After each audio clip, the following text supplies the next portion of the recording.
from the Browns' 17-yard line. They're going to have to call a timeout. They're not going to get lined up there. Shador bobbled the snap.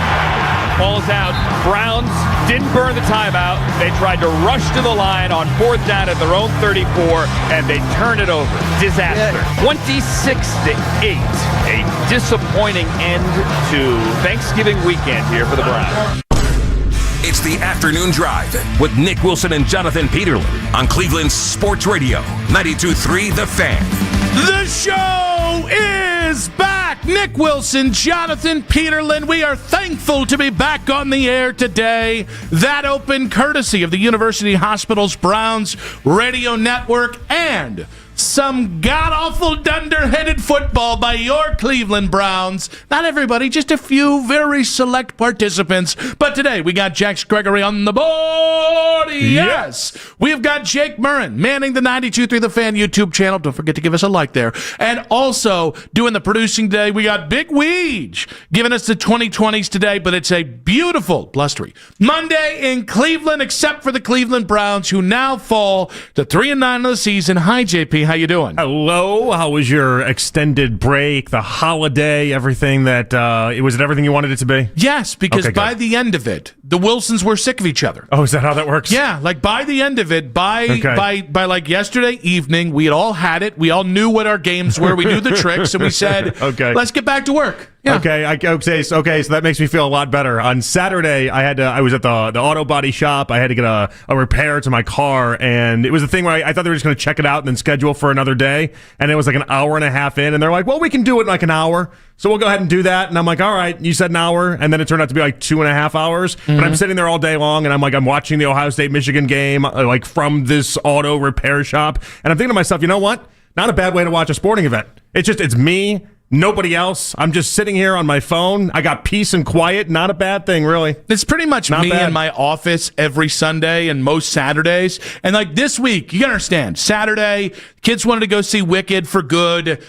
I absolutely have nothing in any of those movies, but I love my children. I heard it was for bad. So it was just for worse than the original. Okay, I think is maybe the better way to put it. It wasn't awful, but it just wasn't as good as the original. Again, I don't like either of them, but my point is, you get where I'm going. Anyways, so I forgot, though, because I was like, wow, it's a 2-hour movie. We'll get to the matinee. We'll be home right in time for kickoff. I forgot about the 30 minutes of previews.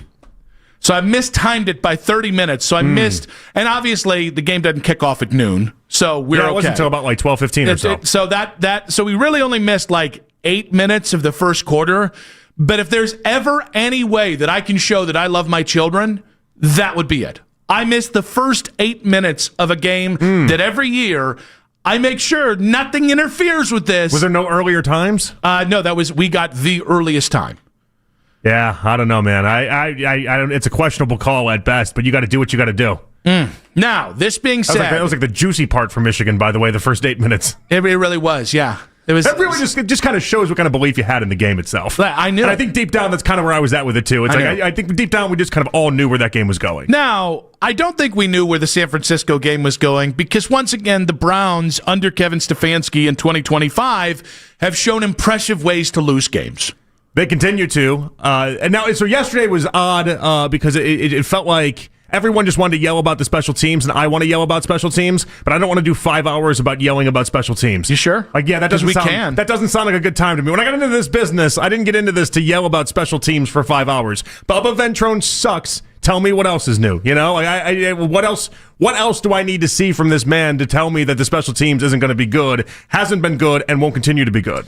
Yeah, I mean, listen, I actually don't think Bubba is an atrocious coach. Like, we've had some coaches where it's like, who is the dipstick offensive line coach? Andy Dickerson. Andy Dickerson. The dude lasted a month on the job. He looked like Bob Ross. And got blown out of Cleveland. Couldn't trust anyone with that hairstyle. Now, there is a catch-22 here of, do they have enough special teams enforcers, aces, whatever you want to call it, or is Bubba just bad at his job? You can have that conversation.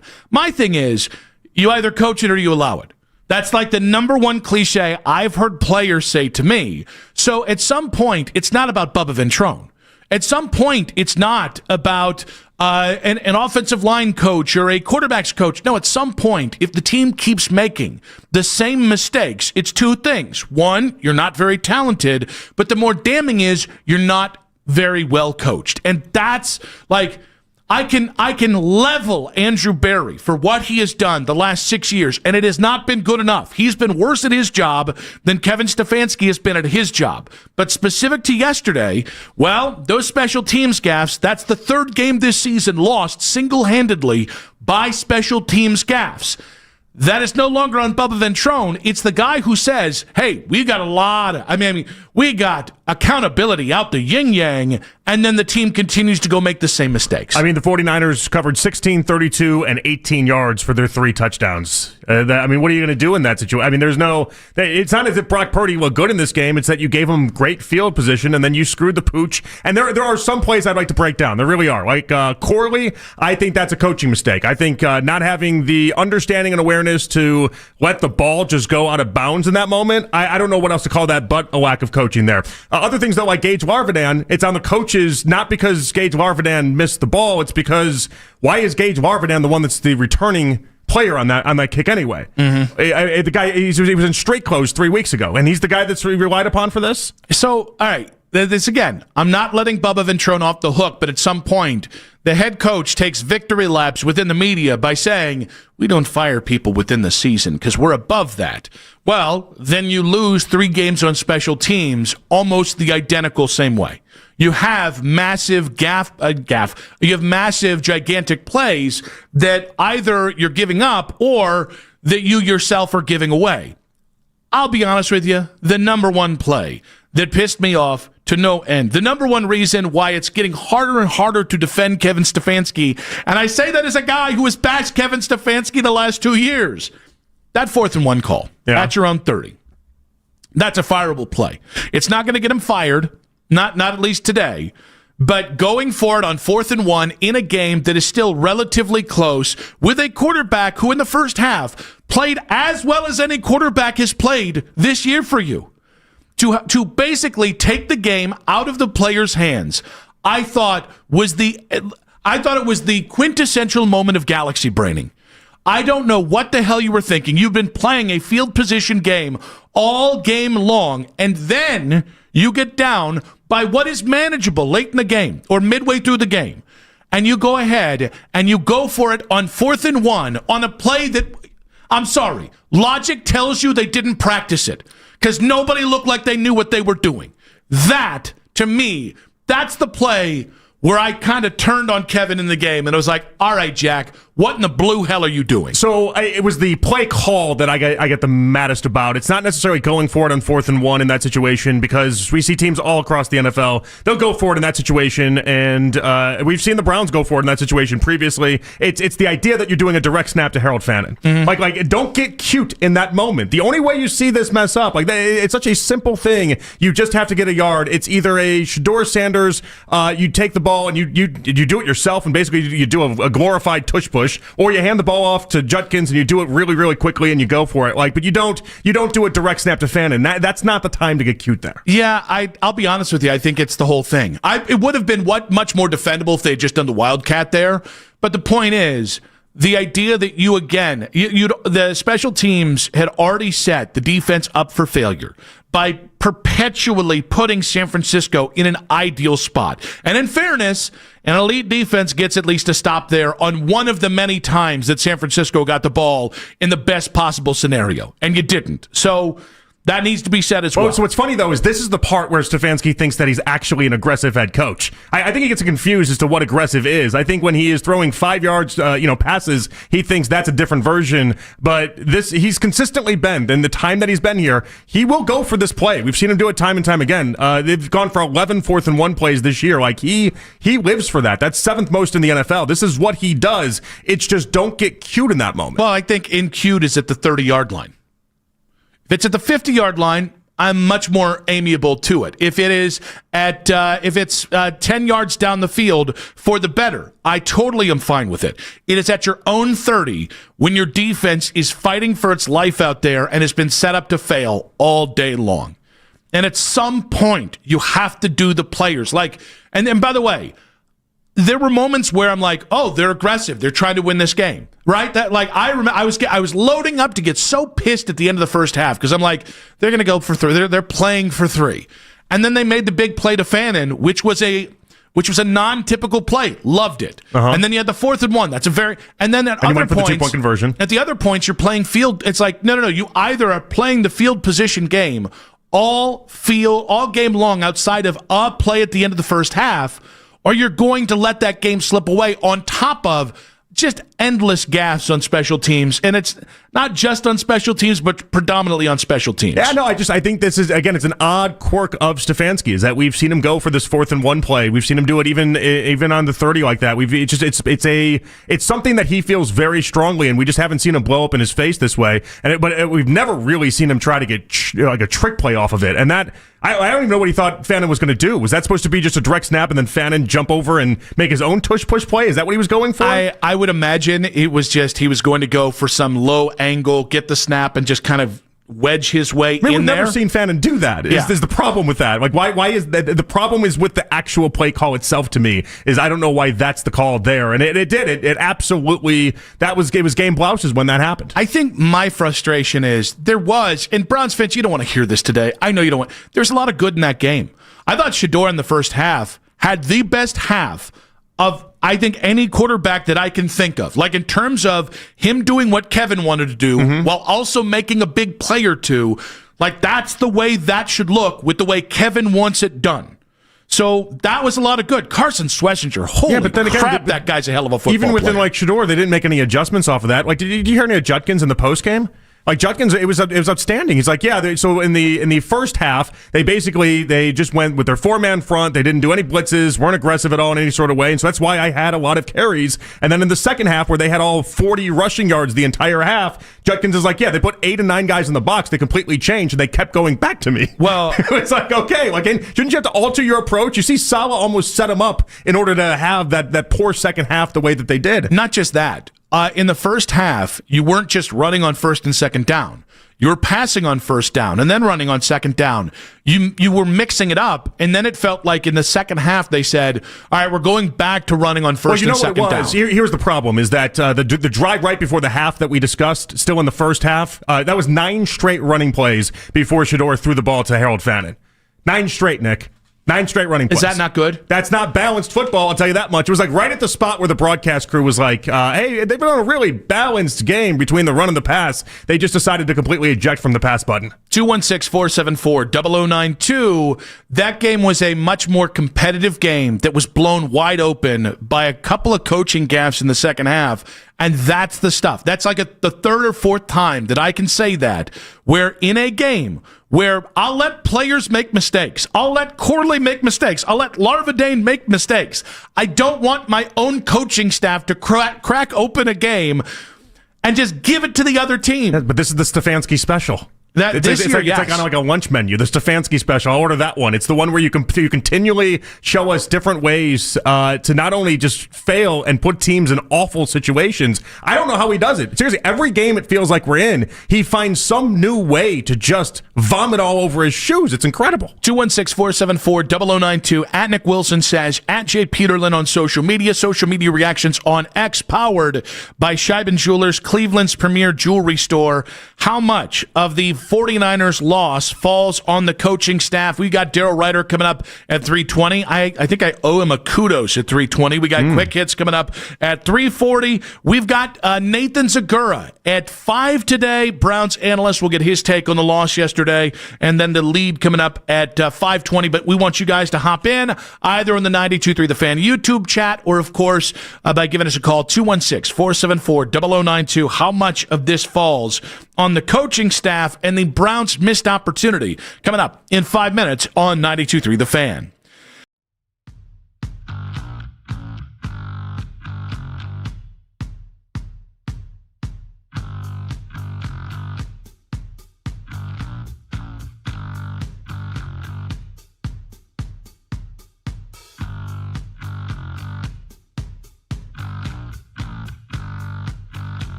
Cause you can't stop this power, this walk, this pose, this strut, this look, this talk. Your clothes will be so fresh you can confidently strut into that end of the day meeting like a bosses.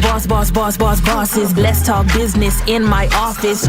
Add new Unstoppables beads to your wash for 24-hour non-stop freshness so you can smell unstoppable. Listen to 92.3 The Fan on the Odyssey, iHeartRadio, and TuneIn app. Listen, I take in information, but it's always my decision. We're going against a good team. You know, we're the underdogs. You're going to have to play in some situations aggressively. I feel good about those two calls and those two concepts on 4th and short. You know, I have to trust our guys based on the matchup, based on who we have, based on who they have, those type of things. Browns head coach Kevin Stefanski talking about the aggressiveness on 4th and 1 that, of course, did not go the Browns' way. But, you know, it did go San Francisco's way, the next 30 yards and, I believe, 7 points their way. It's interesting. I take umbrage with the fact that you went for it on 4th and 1 at the 30, and you take umbrage with the play call. Yeah. And Kevin basically says there it's on the players to execute. Right? It's really passing the buck, is it not? Yeah. I mean, come on. It's we've always talked about accountability. It seems like it's the theme of this season. But in that instance right there, how are you passing the blame right there? That's insane to me. Yeah, it bugged me a lot in listening. The funny thing is, the first time I heard it, I just didn't register it. As we were listening to there, it was like, oh, that's a window into Kevin Stefanski's failure as a leader. No, but you know what this is, though? This is process versus outcome. Mm-hmm. Right? When you have your ideology be process versus outcome, we don't care about the results of what happened. We only care about whether or not you made the right call and everything else is out of your hands. You get answers like that. That's a problem with that line of thinking. No, totally fair. But the thing that he, and every time Kevin chooses to answer a question like this, where he actually is telling you something, he's telling you, players have to execute. But there's always a kernel that is left unidentified and untouched. And in this case, it's why'd you have to do it at your own 30 at that point in the ball game? Because I believe, by the way, he is correct. Like, process-wise, I believe that occasionally, even in a game that's ground control, you have to be aggressive. You were selectively aggressive at the end of the first half with a fan in play, and it worked out perfectly.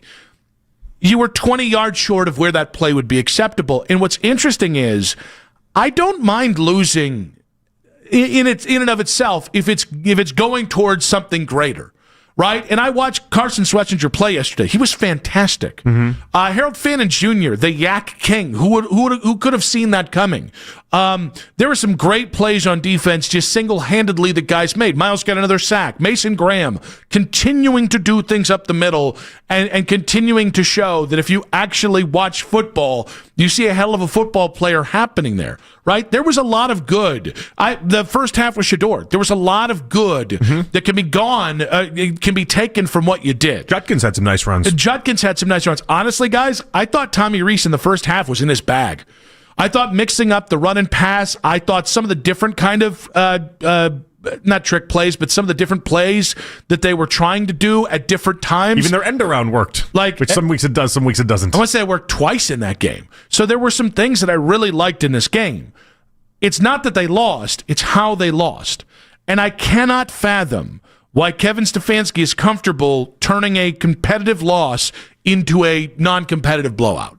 Because that's what happened between the coaching staff with the special teams issues. And again, at some point, if Bubba Ventrone, it doesn't matter if it's a really good scheme, the scheme looks great. It doesn't matter if the players are breaking down. Because at some point, you need those players to make those plays. That should be happening across 12 damn games. And it worked on both sides of special teams, too. It worked on when they were receiving the ball and when they were kicking the ball off. And you watched the 49ers have just great field. You just can't give them that field position and expect to win a game. It's very unfair to the defense, first off, but it's just unfair in general. What ended up bugging me about this game so much is the offense played well enough to win. Don't take off the 8 points. Don't think about that. Think about how Shador and the running game played. And honestly, there were some decent moments blocking, considering you were juggling offensive linemen all across the line. The offense played well enough to win yesterday. The defense played well enough to win the damn game. Their touchdowns were 16, 32, and 18 yards. Yeah. I don't know that Brock Purdy had it in him to go 80 yards in this game at all. Yes. And I think the understanding of that would have been, I mean, it would have just been obviously way more beneficial for Stefanski to grasp that. Like, there's a reason why I think a lot of Shador fans are hanging on to the idea that he looked better than Brock Purdy for a lot of stretches of that game. And it's because the reality is that one offense was actually going down the field, and the other one was only able to do so when given perfect field position. Like, it was so easy. It was set up right there for him. They just had to understand the moment. Yeah, and in the second half, I thought the offense was really set up to fail by whether it was Tommy Rees or Kevin Stefanski, because they went from varying when do you run, when do you pass, not going too far on, I don't want to say trick plays, but on stuff like screens and stuff like that, to going back to vanilla and basic. It was very vanilla. I don't know what that change was. I've never watched a Shador game where he does that, by the way. And I don't know that that's Shador doing that, by the way. I think that's him. I think he took a deep shot in that very first drive, and it went over Judy's head, and I think the rest of the game, and he admitted to it as much in the postgame, that he's got to keep taking shots, and he did, fortunately, with the fan in play. But I think then in the second half, I think it was a close game, and I think he really wanted to win, and I think he was just being a good company man and being like, all right, I'm gonna throw the ball 5 yards at most. I'm gonna turn into basically what Dylan Gabriel turns into, and I just think that's a horrible decision by Shador. Like, do what got you there, buddy. Yeah, you do.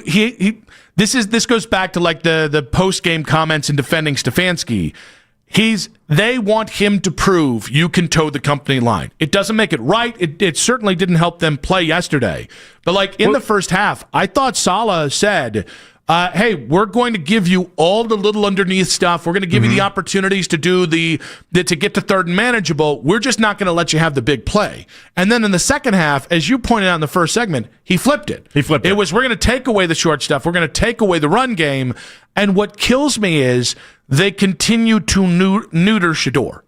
They continue to be like, well, all right, make sure you hit that 5-yard out route. And it's like, no, they're finally giving you plays down the field. Go back to, because again, you only need one or two of those big plays from Shador to put the 49ers defense back on their heels. Yeah, no, exactly. And I thought the broadcast did a really good job, and this is maybe where I think the Browns failed in this game. I thought they did a really good job of highlighting just how it felt like both teams were cognizant that the weather was going to be very different in the second half than it was the first half. Not only were they expecting rain, but they were also expecting snow, and then you knew you were already playing with 40-mile-per-hour winds. And so, it was just Saleh. I want to tip the cap to him. He felt like he had the absolute right idea. It's as if he read the minds of the Browns and knew that they just go right into their shell and be scared about what that second half was going to be, and they went right into it. It was just, I don't know how in that moment you don't swerve off of what's obviously happening now. When the offense and defense both play well enough to win, and you lose by multiple scores, and it's on the head coach, it's on the special teams coordinator, it's on the special teams unit. That's just not how I'm comfortable losing. No, I'm comfortable not. losing on quarterbacks throwing a turnover. I'm comfortable on defensive gaps, things that can be coached up. When it like special teams to me are like, it's like the built-in. It's like trust in a relationship. I do like how everyone's giving their special teams truisms right now, by the way. Not you, obviously, just like everyone all today is like, what do we want out of special teams? Don't screw it up. It's a fun day to kind of feel out where people are with that. What was Coach Riz was talking about it, and he's like, special teams, you basically seen, not heard is the idea there. No, it's like the offensive line. Yeah. The only time the way you know special teams is good is when we never have to talk about special teams. Basically, that's why I'm bothered that I know it's going to be a big talking point all throughout the week, and we're going to try to find an answer to it. But this is like the third game now, Nick, where we've left, and on Mondays we're just complaining about the special teams and talking about the special teams. And I would love it. I would enter the conversation if I felt like anything was going to change. The problem I have with the special teams is that we watch this week in, week out. They don't make any adjustments. Yeah. They don't make any changes. Like, that's the most bothersome thing. I can only give you so much of this airtime on special teams when it's obvious that they don't seem like they know how to fix it, and they don't have the guys or they don't have the wherewithal to fix it. And listen, Bubba's going to say, well, but we've done this differently schematically, and we've done this differently. That's not the point. The simple mistakes that you were making 8 weeks ago that were costing you games, you're still making. That's the problem. And again, I do think it's much more complex than it's just on Bubba. But at some point, if the mistakes are happening and the roster isn't changing around those guys, like if the roster's not changing around those guys and the coach continues to play the guys that are making these mistakes, nothing will get better. Well, remember, for 1 week, they put a lot of the starters on special teams. They put a lot of them back out, like Schlesinger. A lot of those guys are actually like back out there playing special teams. And then you fast forward, and I got to go back and look at it, but I didn't see nearly as many starters out there on special teams. And it felt like that was their 1 week quick fix, and it worked. It actually did work. And now they just went back to what they've been doing the entire year. Devin Bush was the farthest man down the field on the punt return that almost went back for a touchdown. He was on the field on that one, because he was the one that slipped up, and it looked like there was a block in the back, but we don't call that against the Browns. Not that I'm upset. Let's go with Jim in Strongsville. Welcome to the show, buddy.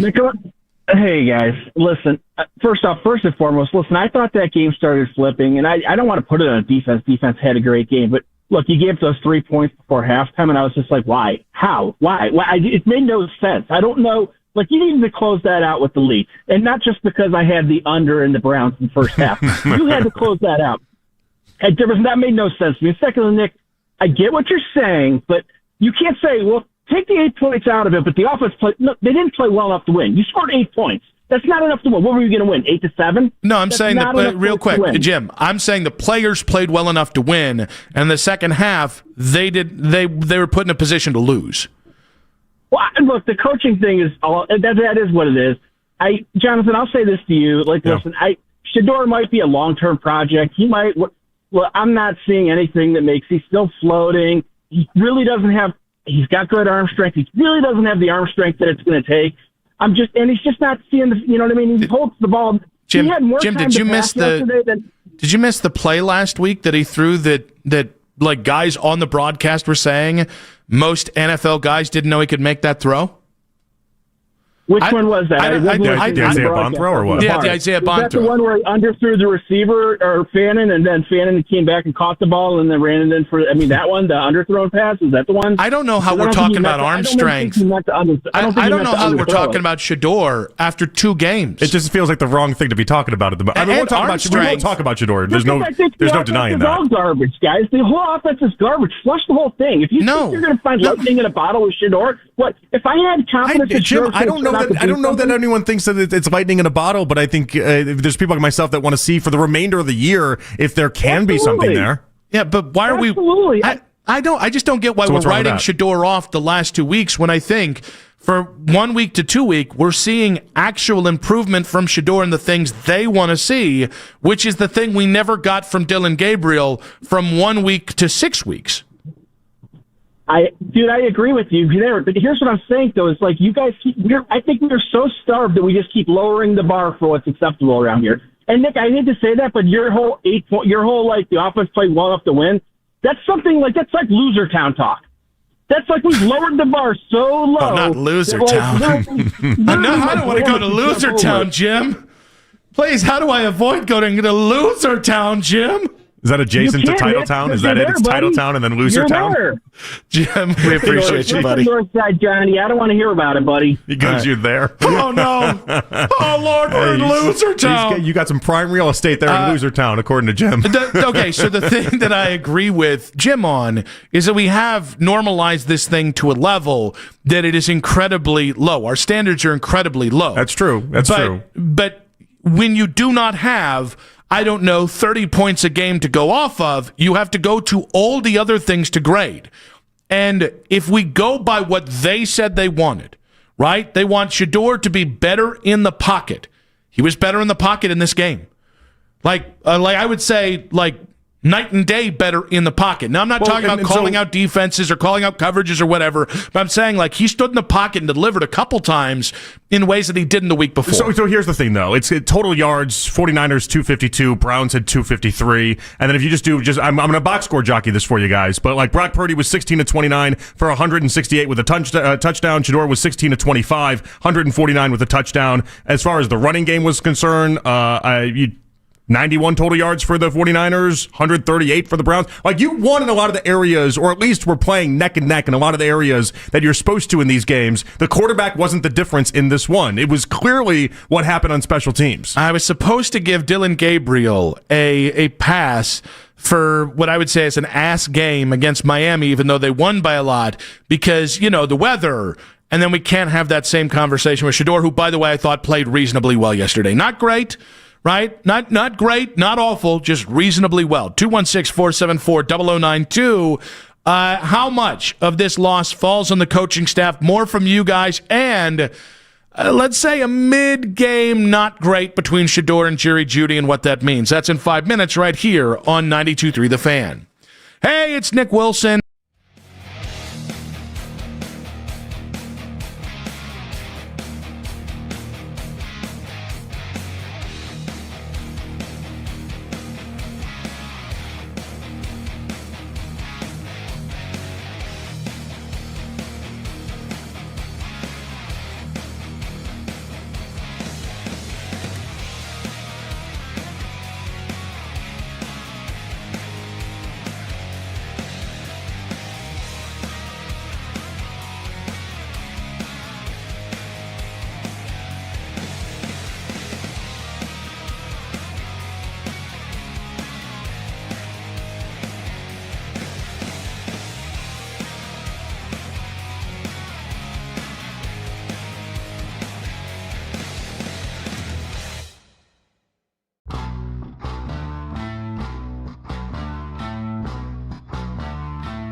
The holidays are better at T-Mobile. Get 4 iPhone 17s on us, no trade-in needed when you switch. Plus 4 lines for just $25 a line. With 24 monthly bill credits and 4 eligible board-ins on essentials for well-qualified customers. Auto pay plus taxes, fees, and $35 device connection charge. Credits end in balance due if you pay off early or cancel. Contact us. Finance agreement 256 gigabytes, $830 required. Visit T-Mobile.com. Whenever you need to talk about the Browns, we got you covered. We are Sports Radio 92.3 The Fan. Daryl Ruiter coming up in about 40 minutes. Nick Wilson, Jonathan Peterlin back here on the Browns Misery Monday.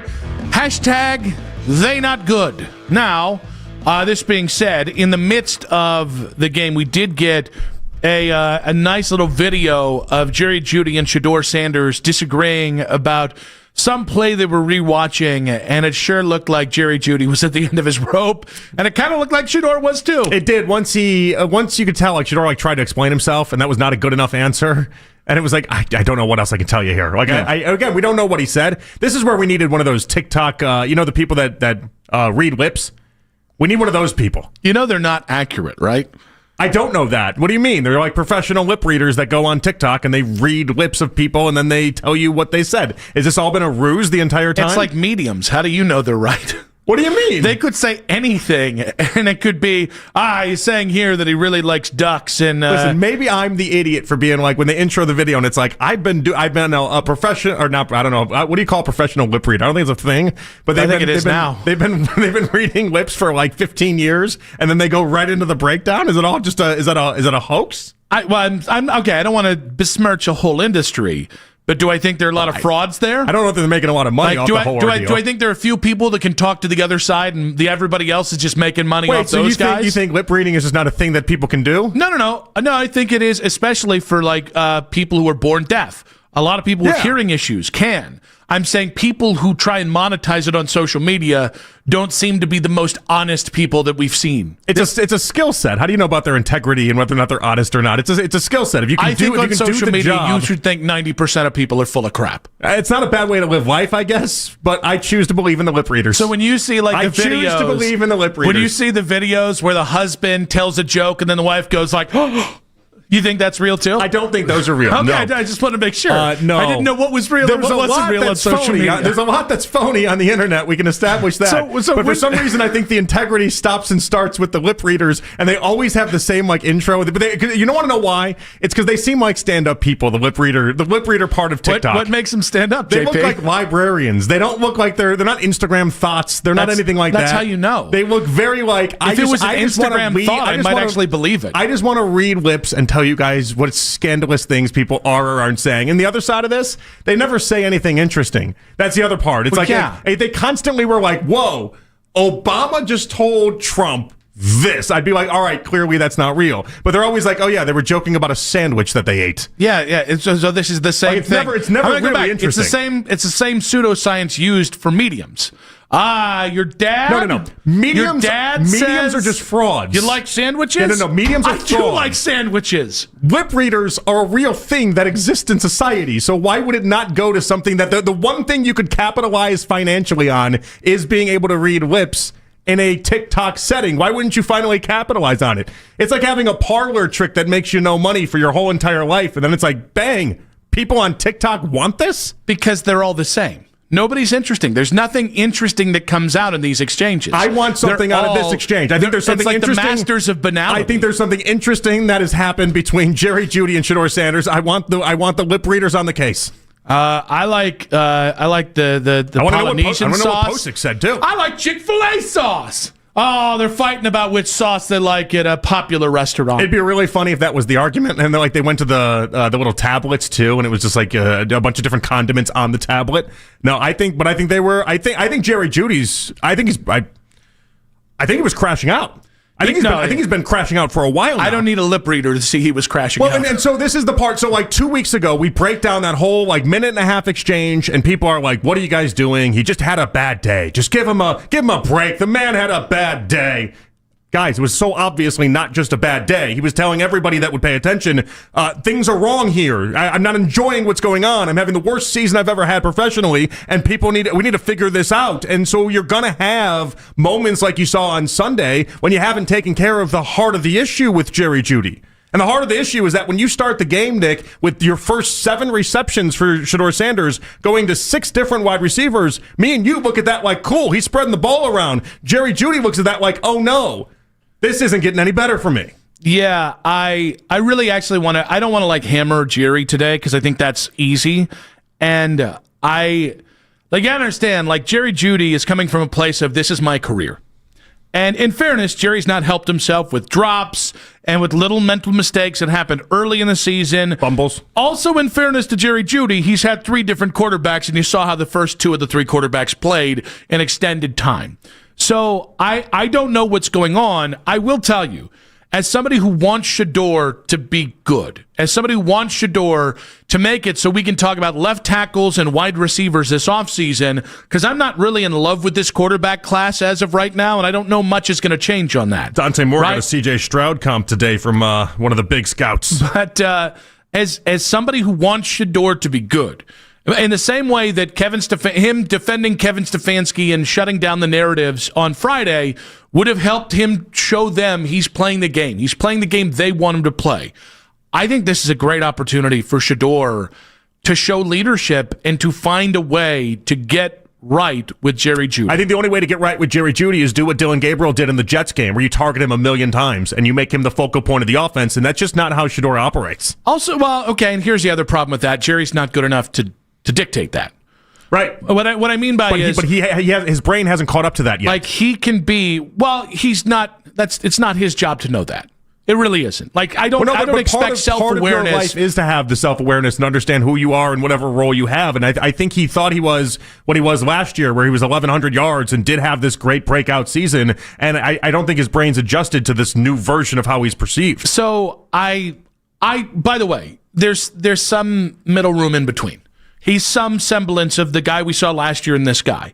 I think when I say he's not good enough, what I mean by that is you can't force feed the ball to wide receiver you can't trust to catch the ball.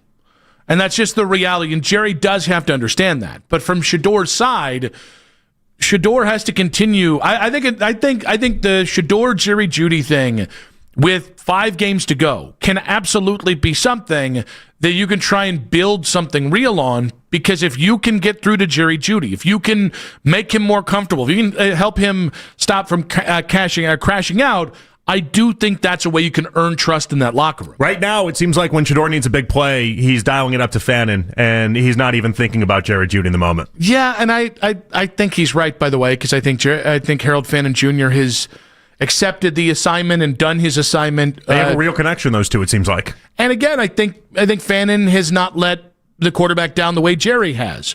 At the same point, I think it's easy just to go get the scrub off my team. And that might be the reality. Like this summer, you might just get to a point where it's like, let's do a post-June 1 trade. And I think it's only $6 million a year dead cap for like 3 years, 4 years after that. That might be where this thing's going. But I think it's a great opportunity for Shador to try and find that humanity with Jerry, and Jerry to try and find that humanity and pull him back from the edge, because it is very apparent he is out there on an edge.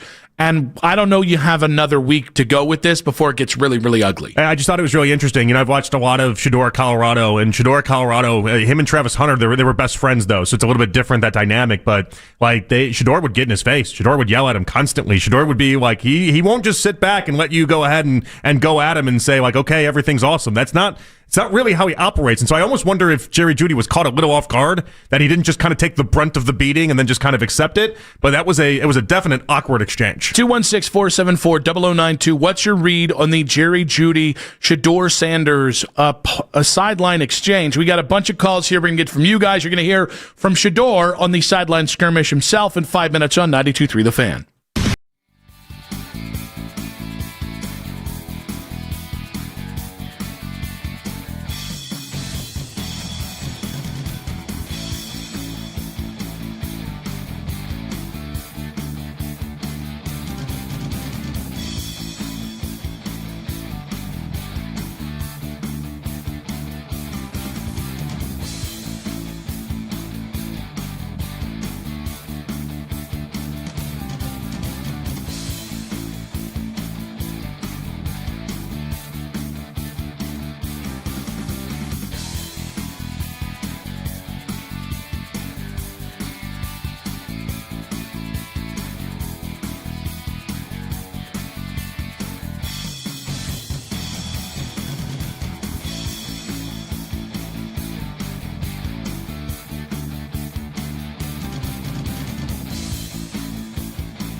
Jr. Tip-off at 7 o'clock.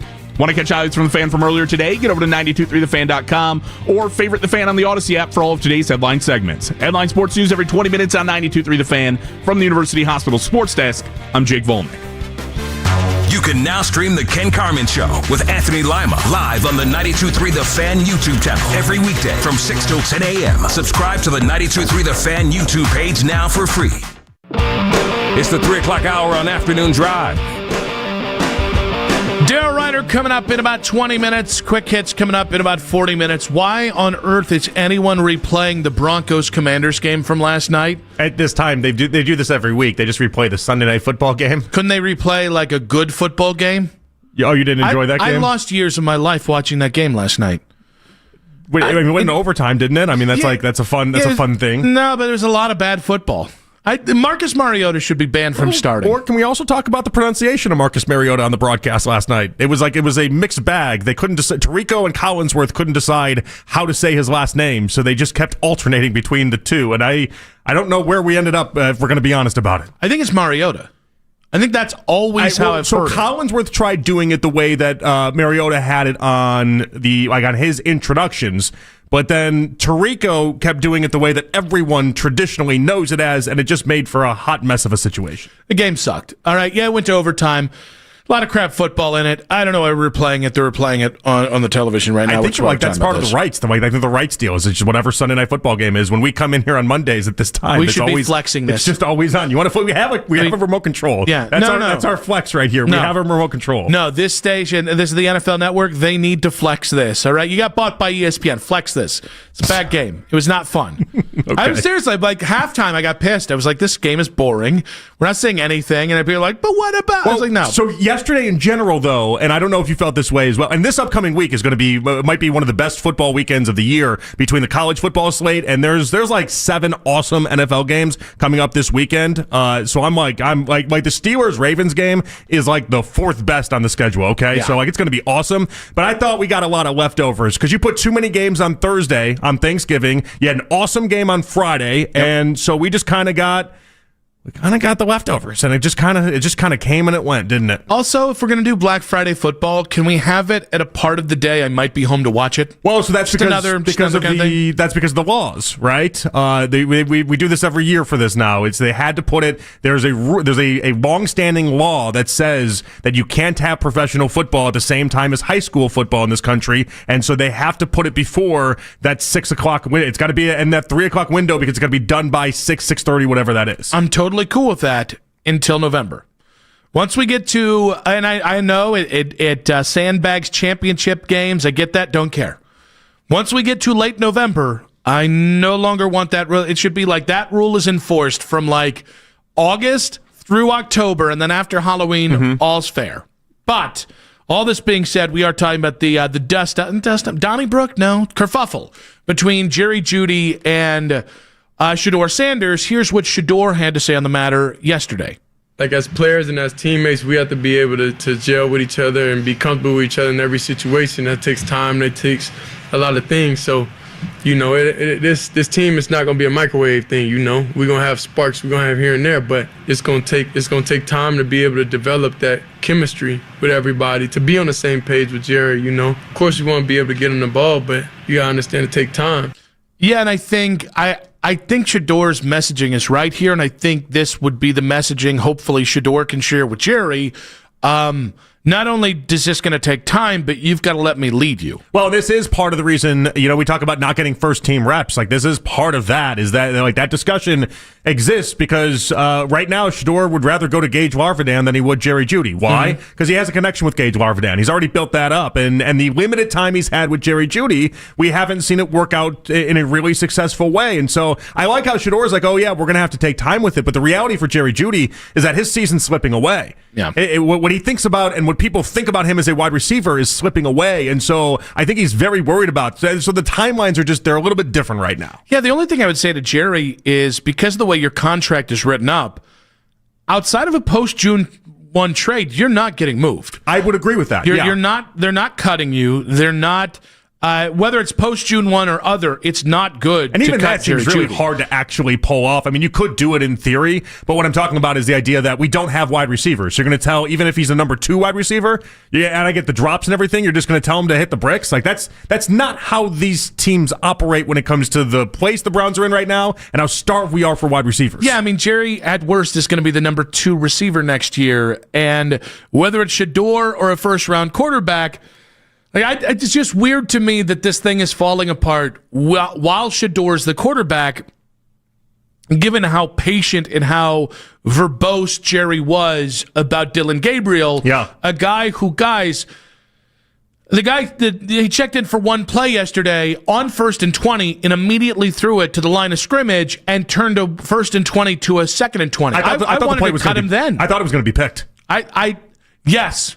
Which, by the way, it's FUBAR when the best thing I can say about a 1st and 20 pass to the line of scrimmage is that it didn't get picked. The defender jumped just a little hair late, and if he had been on the right jump, he would have had it and it would have been to the house. You want to talk about booze at that stadium at that point? He gets in for one play, and it would have been a pick 6 to the house. Now, do we have to also engage in the fact that Dylan's girlfriend, significant other, was on her TikTok telling at least one group of people that everybody in the locker room wants Dylan to play? So I tried looking that up, and when I saw last night, like her caption as she did this whole video about like her getting her game day ready, because I follow her, we've talked about it, yeah, and so and it's it's something to the line of like Browns lose, what else is new?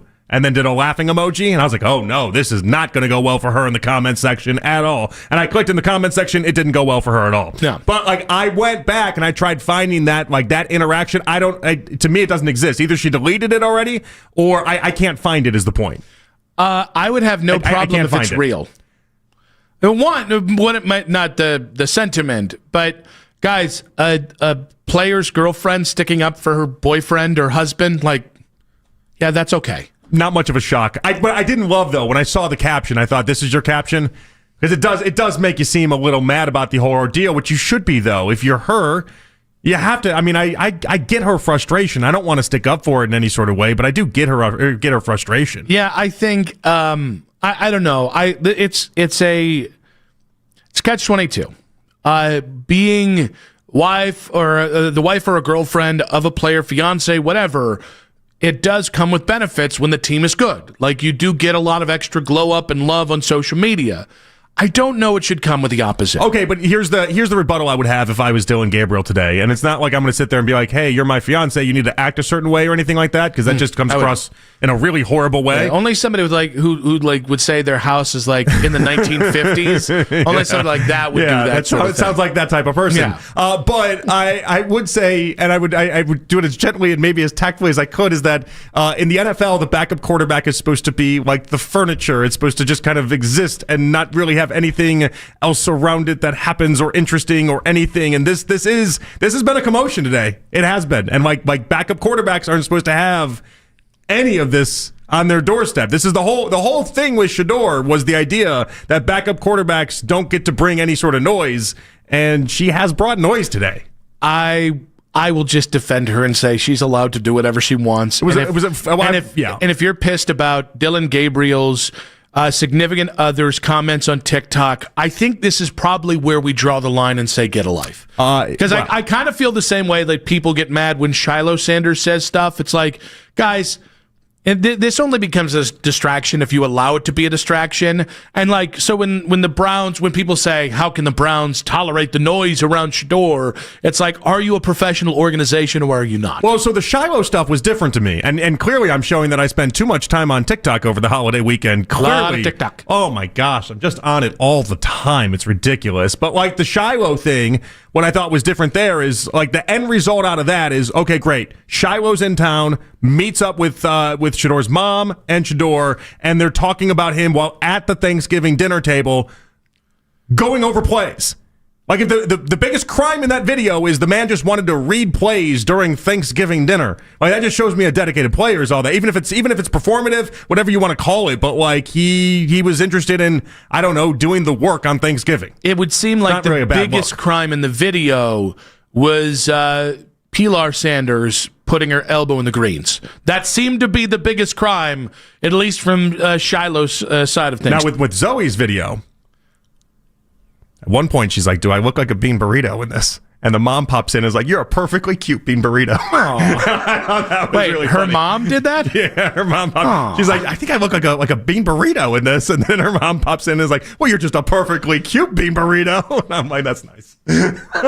We should all have that kind of mom energy. 216-474-0092. Multiple instances there we can talk about. The Jerry Judy, Shador Sanders, brouhaha, big deal, little deal, no deal. Dylan Gabriel's, I just don't know her full name, or otherwise I would just say it's Zoe. What do you know her? I don't know her last name. She just she just has her ZO on there on TikTok. Dylan Gabriel Zoe saying allegedly, all the locker room wants Dylan in. How do we feel about that? Let's go with Josh in Wickliffe. Welcome to Brown's Misery Monday there, Josh. Hey guys, whether it's Jerry and Shador or her or Dylan, I don't care about that. But I mean, Stefanski should have been fired long ago. I mean, this is ridiculous. I mean, you guys, somebody was discussing, I thought it was you guys, about his ego. Talk about an ego. Oh, yeah, I called the right play, but it was the player's fault. Geez, even Dan Campbell wouldn't have done that.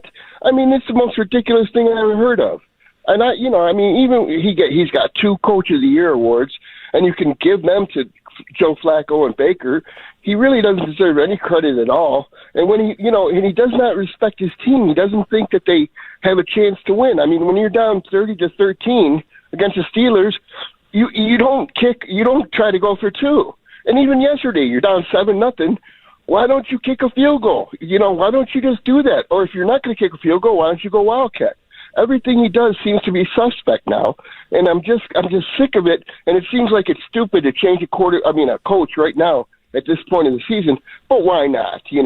We saw what happened when Bernie didn't listen to it. I mean, wouldn't you guys have respected Shador like crazy if he would have just called timeout there, and a 4th and 1, and if he would have just said timeout, But I guess he wasn't on the field. On the Phantom play? Yeah, he was on the field. Where was? Yeah. He was in the back. He was in the back. No, I mean on the 4th and 1. I mean, at 33. I mean, he was on. Wouldn't it be great if he would have just called timeout?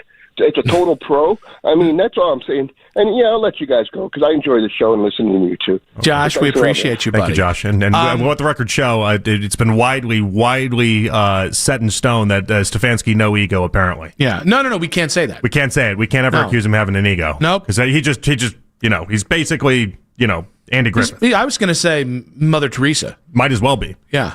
Didn't cure leprosy, neither did she, but fought it valiantly. Although she did become a saint, and so in order to become a saint, you have to at some point have performed some miracle. That is part of the saint and the canonization process. Is you have to have performed a miracle. So she did do something. I just don't know what it was. And also, people from around her village were like, "Yeah, she's kind of a jerk." Yeah, I think that did happen at one point. But that is. By the way, the Stones and wait until she's gone to be like. Not that great. Not for me. You don't say it when she's alive, Nick. Not in that village. Not if you want to survive. Not in that place. Well, if she's a saint, that means she's performing miracles. And no. Actual miracles. Who knows what she could do to you? She'd drop you and then bring you back. Give you a little Lazarus. That was really tough to say. I don't think Stefanski's a terrible coach. I do think he is on the border of crashing out. And while I called for Kevin Stefanski to be fired last offseason, I'm not there yet, but yesterday was really hard to not get there. That's how dumb that loss was. That's how confounding some of the decisions were and some of the repeated kind of... If you've already called for him to be fired, does that mean that you've taken back the call to be fired? Well, yeah, I mean, how does that work? It's not like a guarantee. Like it goes on for eons. You can call for him again. In my mind, once you've called for him to be fired, he is basically. Doesn't it expire? Doesn't it expire after the off season? We might have to have a ceremony for that. I don't know. I don't know how that operates. I don't know. This is like the. This is the rising from the dead thing. I think there's a statute of limitations on this. Is what I'm thinking. Is that what that is? I think there should be a statute of limitations. I didn't know. It's like when you die in a video game and then you get new coins that pop up and new lives. Like I didn't know all of a sudden. I think that's exactly what this starts is. And he's no longer then fired. He just starts fresh again. No, it wasn't fresh. But now what it is it's like a marriage. All right. Yeah. And you can renew your vows. I'm very close to renewing my vows that Kevin Stefanski should be fired. I look at it like you sign the divorce papers. You have to go through a whole nother marriage and a whole nother everything with the gifts and the whole shebang. If you want to go ahead and get wine this thing and back. dine him just to kick him out the door again. I mean, I guess that's why I think it's a peculiar move. 216-474-0092. How close to out on Stefanski are you? We got there eventually. Daryl Ruiter in 5 minutes on 92.3 The Fan.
Cleveland Browns. Insurance underwritten by NJM Insurance Company and its subsidiaries. Introducing the IHOP Value Menu, where all your breakfast faves are just $6 each every day. Where else can you get a big, filling, sit-down breakfast for only $6? Go to your happy plates with the $6 IHOP Value Menu. Available every day at IHOP. $7 in some locations. When you want the latest on the Cavs, we're the station you turn to first. 92.3 The Fan is Cleveland's home for breaking sports news. Your teams, your station.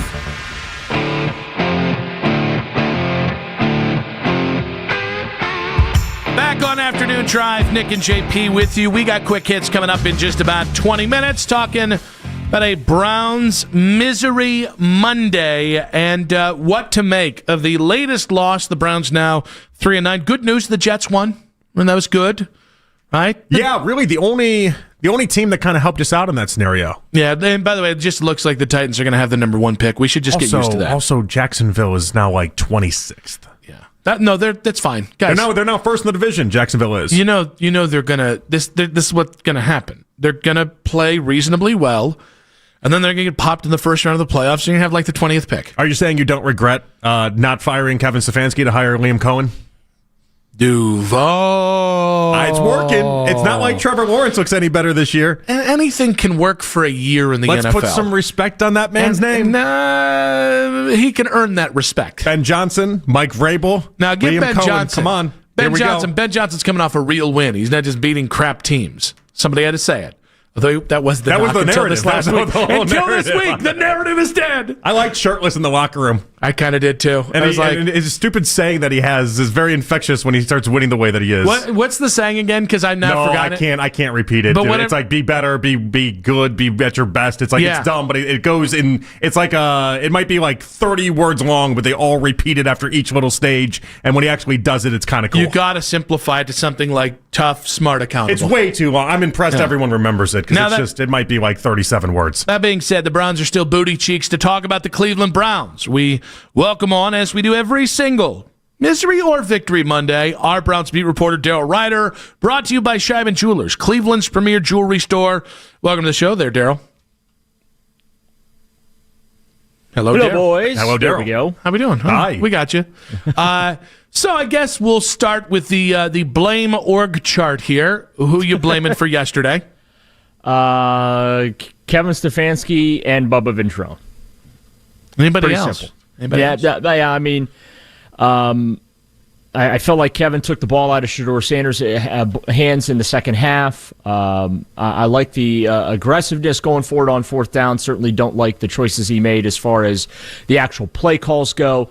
And then Bubba Ventrone's special teams unit continues to be awful. Yet another game in which that unit cost them points and contributed significantly to another loss. So regardless if they keep Kevin or not, Bubba's got to go next year. Well, okay, he can't be back. If you said you didn't like some of the play calls, though, the Tommy Reese belongs in your org as well then, right? Yeah, I guess. Kevin's the one that made the decision to put Tommy in charge. So I'm going to blame him. All right, so let's break down the second half. What do you think happened there? Because Shador, obviously, I thought in the first half they were charging down the field. I thought they did a good job, and it felt like that the final drive before the half, the touchdown drive, where they went 9 straight runs and then had the Fannin touchdown in the corner, it felt like from there, Tommy Reese just decided he only wanted to run the football, and in the second half, Robert Saleh had flipped the game script as what Judkins had told everyone after the game. Why do you think they didn't make the reactionary move and the appropriate move then? Yeah, I don't know. Maybe Shador Sanders broke protocol by throwing a 44-yard touchdown. Couldn't tell you. I mean, I thought Shador did a pretty nice job as far as the pocket presence goes. Football needs to come out a little faster. I will grant you that. It needs to get through the reads and the progressions faster. But look, I mean, that's just all part of this process of developing a young quarterback. He shows you the ability, though, to get the ball down the field to make those big plays. Obviously, the frustration with Jerry Judy that boiled over on the sidelines. But look, I mean, Jerry's been stewing for weeks. This isn't I don't think this is a Shador thing. I think this is a Jerry Judy problem. So I don't know why they just went strictly to the run there in the second half and got ultra conservative with the game plan. Yeah, it was windy, but The 49ers didn't have a problem all that much from an offensive standpoint. It certainly helped that they were given short fields. Three of their touchdowns coming, less than 35 yards, and you can't win a football game like that when you're giving them short fields to work with, and that's ultimately what the Browns did. The first scoring drive, 16 yards for them, to punch it in. They get a field goal having to go only 58 yards. You get another field goal, 32 yards. You give up another touchdown, an 18-yard field, and then another field goal on a 29-yard field. You can't win football games doing that. Especially when you got behind, you'd think that there would be some sense of urgency to start throwing the ball a little bit. And to your point, Jonathan, they kept the ball on the ground for the most part. And, Quinshon Judkins did run it well, averaged about 4 yards a carry, little over 90 yards. Dylan Sampson continues to show a little burst running the ball as well. But, yeah, I don't get why when you're behind in a game like that, you just don't want your quarterback throwing the ball. Daryl, on the 4th and 1 call, JP's got more of an issue with the actual play call, meaning that they were trying to do something with Fannin there. The Fannin one. Okay. I hate the spot, given that it was on the Browns' own 30. And then, of course, Kevin Stefanski said, I like the call. I like what we try to do. You got to execute. So what would your biggest issue with the 4th and 1 play at their own 30? Was it the play call, the spot, or the execution? I would say the play call in giving it to Fannin. They should have had Quinshon handle it. That was not a time to get cute, especially in your own territory there. Now, if you were trying Fannin at the goal line in a goal-to-go situation, okay, fine. Still don't like it because Quinshon has been very successful doing that. Also didn't like them having Shador on the field for that as the deep back, where the whole point of that is to put another blocker on the field. And so, yeah, I didn't like the play call, didn't like the confusion that led up to that fumbled snap as well. The execution obviously was awful, just like everything the Browns seemed to do on Sunday. But, I didn't like them putting Harold Fannin in that spot. We heard from Fannin today, and he hadn't done that a whole lot in his life, in his football life. So I think that they got cute, and they paid the price for it. Shelby Harris went off on Juwan Jennings. Is there any background you can give us in talking to people around the locker room and what you heard and saw after the game in the locker room related to Juwan Jennings in particular? Yeah, and based on what I heard, I'm Team Shelby Harris. I'm Team Myles Garrett on that. There are just certain things you don't say, period, let alone on a football field. And Jennings was getting very personal with some of the things he was saying. And what compounded the situation is Malik Collins is down. They're getting a cart for him. He's now lost for the season, and Jennings is running his mouth. Myles went after him in that spot, and he went and tried to hide behind his offensive line and things like that. So I completely agree with what Shelby Harris had to say. Also, again, as I said, Myles Garrett. And it certainly explains what happened the week before, because you and I were doing the show, Jonathan, and I was defending Jennings. That's right. Because I didn't know at the time, because one thing you don't do is you don't hit a man in that particular spot. And he took a shot there, and so I was defending him in that spot, like, hey, I get the reaction because he got hit there, but then I think it certainly explains, if he's been doing this in other games where he's saying stuff like this, it totally explains why he got hit, and quite frankly, he deserved it. All right, Daryl, you mentioned Malik Collins. He's done for the year with a quad injury. What does this injury for Malik Collins mean for the Browns defense this season? Yeah, I mean, it's a tough blow for the Browns. That defensive line has been really good for them, and they're going to have to figure out a way to work behind it. Now the defensive tackle position has certainly been good for them. That entire defensive line has been good. Probably going to be more reps for Shelby Harris. Aiden Huntington got banged up a little bit, so I don't know if that opens the door for him. They got a couple guys, I think, on the practice squad that they can look at this week. They're probably going. I would think that they might make a roster move this week, even if it just happens to be a game day elevation. But Malik was having a phenomenal season, Nick, and a lot of guys were talking about how they looked to him and his leadership as a veteran. So. I don't want to understate the significance of the loss of him for the remainder of the season, because he's been a very big part of the success, not just of the defensive line, but also to Mason Graham, his success as a rookie, Myles Garrett, and what he's obviously been doing this year. So that's a pretty significant loss for the Browns for sure.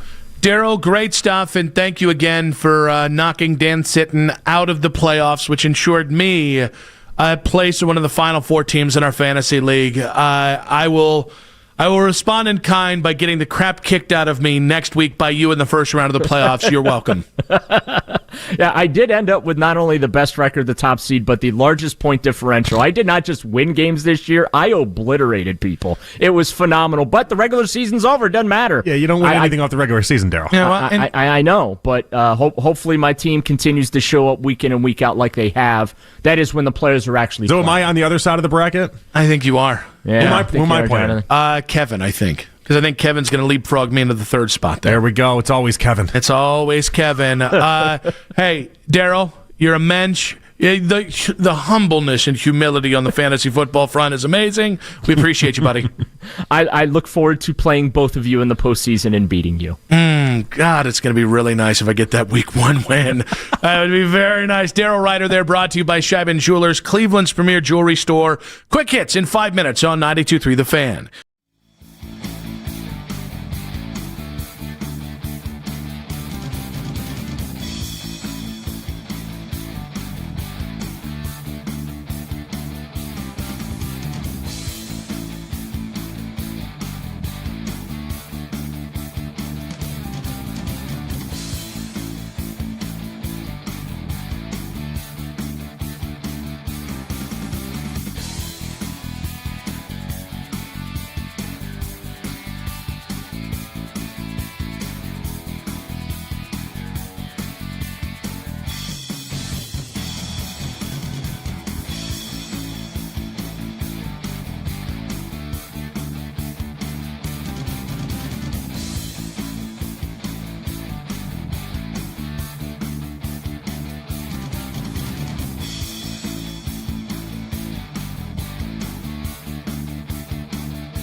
When you shop Makita at the Home Depot, these tools don't just meet expectations, they redefine them. Makita is for the most detailed pros, expertly designed to deliver precision job after job. When the job calls for the best, call a Makita. Makita, built to be the best, available at the Home Depot. How pros get more done. Headline sports news every 20 minutes from the University Hospital's sports desk. We are Sports Radio 92.3 The Fan. You can listen to The Fan anytime, anywhere on the free Odyssey app or by telling your smart speaker to play 92.3 The Fan. And now you can find The Fan on YouTube, including The Ken Carman Show with Anthony Lima, 6 to 10 a.m. and Afternoon Drive with Nick Wilson and myself, Jonathan Peterlin, 2 to 7 live each and every weekday on The Fan's YouTube channel. Subscribe to our channel for free to watch all the best content from your favorite shows in The Fan live and on demand now. Nathan Zegura coming up at 5 o'clock, guys. We got plenty to get to on a Misery Monday. At some point, we got to get to Ohio State's big win in the game. Gosh, that was nice, but let's go ahead and get to quick hits. From the latest news and rumors around the sports world Angel. to the sound bites you need to hear. Hurry. It's Quick Hits.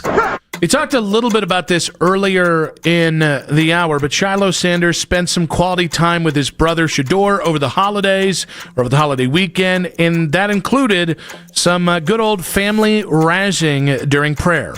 Thank you for letting Shador start finally. We appreciate it. Please help him this Sunday throw for 500 passing yards. So both the wins is really important. The win. But we want your passing yards. Just the win. Yeah. Running some touchdowns. Yes. The win. Just two. The win. Lord, please allow Shador to do his best so he can pull some strings and get me on the Browns too. And please make number 21 available somehow. But what is this award? It's a franchise player. 21 gold, bro. Well, never mind. 28 will do. Thank you very much, Lord. And in Jesus' name, amen. One, I'm shockingly pro Pilar. Two, would 500 yards passing have brought Shador more goodwill with fans than a win on Sunday? Yes. I know, and it kind of bugs me. I'll have you speak on it. I just think like the idea of winning should be the only thing that matters to Shador. As long as Shador is winning, that is progress. And I think wins buy him a longer leash than one really huge, gigantic statistical performance. I think it's like the Pyrrhic victory, right? You can win it's fine losing the battle as long as you win the war. And I think Shador and how the lens of it, if you're already on a team that is statistically basically done as far as postseason is concerned, the idea that you win the war is the most important part. I think the frustrating thing is I would have loved to see how Shador's performance, if the same stat line, the same everything, same game flow, how it would be perceived if you had actually won that game. And now I don't know how you do that while also only scoring 8 points. Yeah, if it's like 8-7, is that what But I do think that some people are being well, you know what it would have been, though? overcorrecting on Shador because they lost. If it would have been 8-7, the amount of wind conversations would have been amplified. It would have been like, like there was that game a few years ago, the one that Deshaun Watson, everyone believed that was the one that he declared he wouldn't play for the Browns with, although money obviously fixed that problem. But like the joke after that game was like they wouldn't even land airplanes at Burke.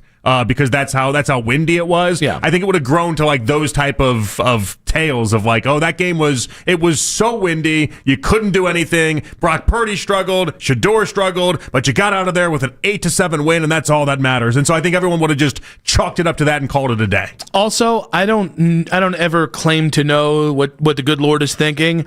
I would think God really enjoys a good, funny prayer every now and then, where everybody's kind of in on it. Like that had to me, like, God gets so many serious prayers and so many urgent prayers. Then when he gets a funny one, I think it's like one of the heartwarming things on TikTok or Instagram where you're like, I'm going to watch this one again because it made me feel good. I think that's, I will say this, Sanders family, I appreciate that prayer. So wait, do you ever mix up your prayers before you eat, or do you have the same one? I'm thinking back to my childhood. I don't do grace or anything before I do a meal now. I just don't. But growing up, I'm just thinking about the prayer that we did, and now saying it in my head, it seems like a really silly prayer.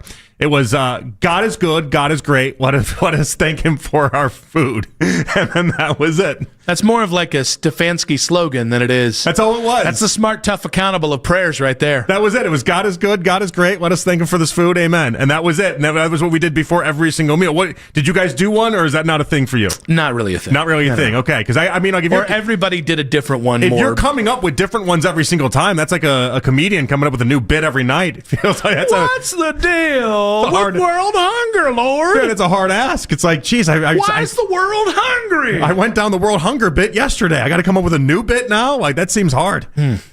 But God is good, God is great. Not really the most creative thing in the world. I don't know why my parents settled on that. I have no idea why. They're mailing it in. Legitimately, my whole childhood, that was what we did before we ate every single meal. That was it. And everyone bowed their heads, and we went after it. No wonder you've all survived to this point. We have, and we've, some would argue, thrived in parts of my family. Not this part, but other parts. Think of where you'd be with a better prayer. You wonder. You really do wonder. Aaron Rodgers calls out his wide receivers. Let's check in on the quarterback. When there's film sessions, everybody shows up.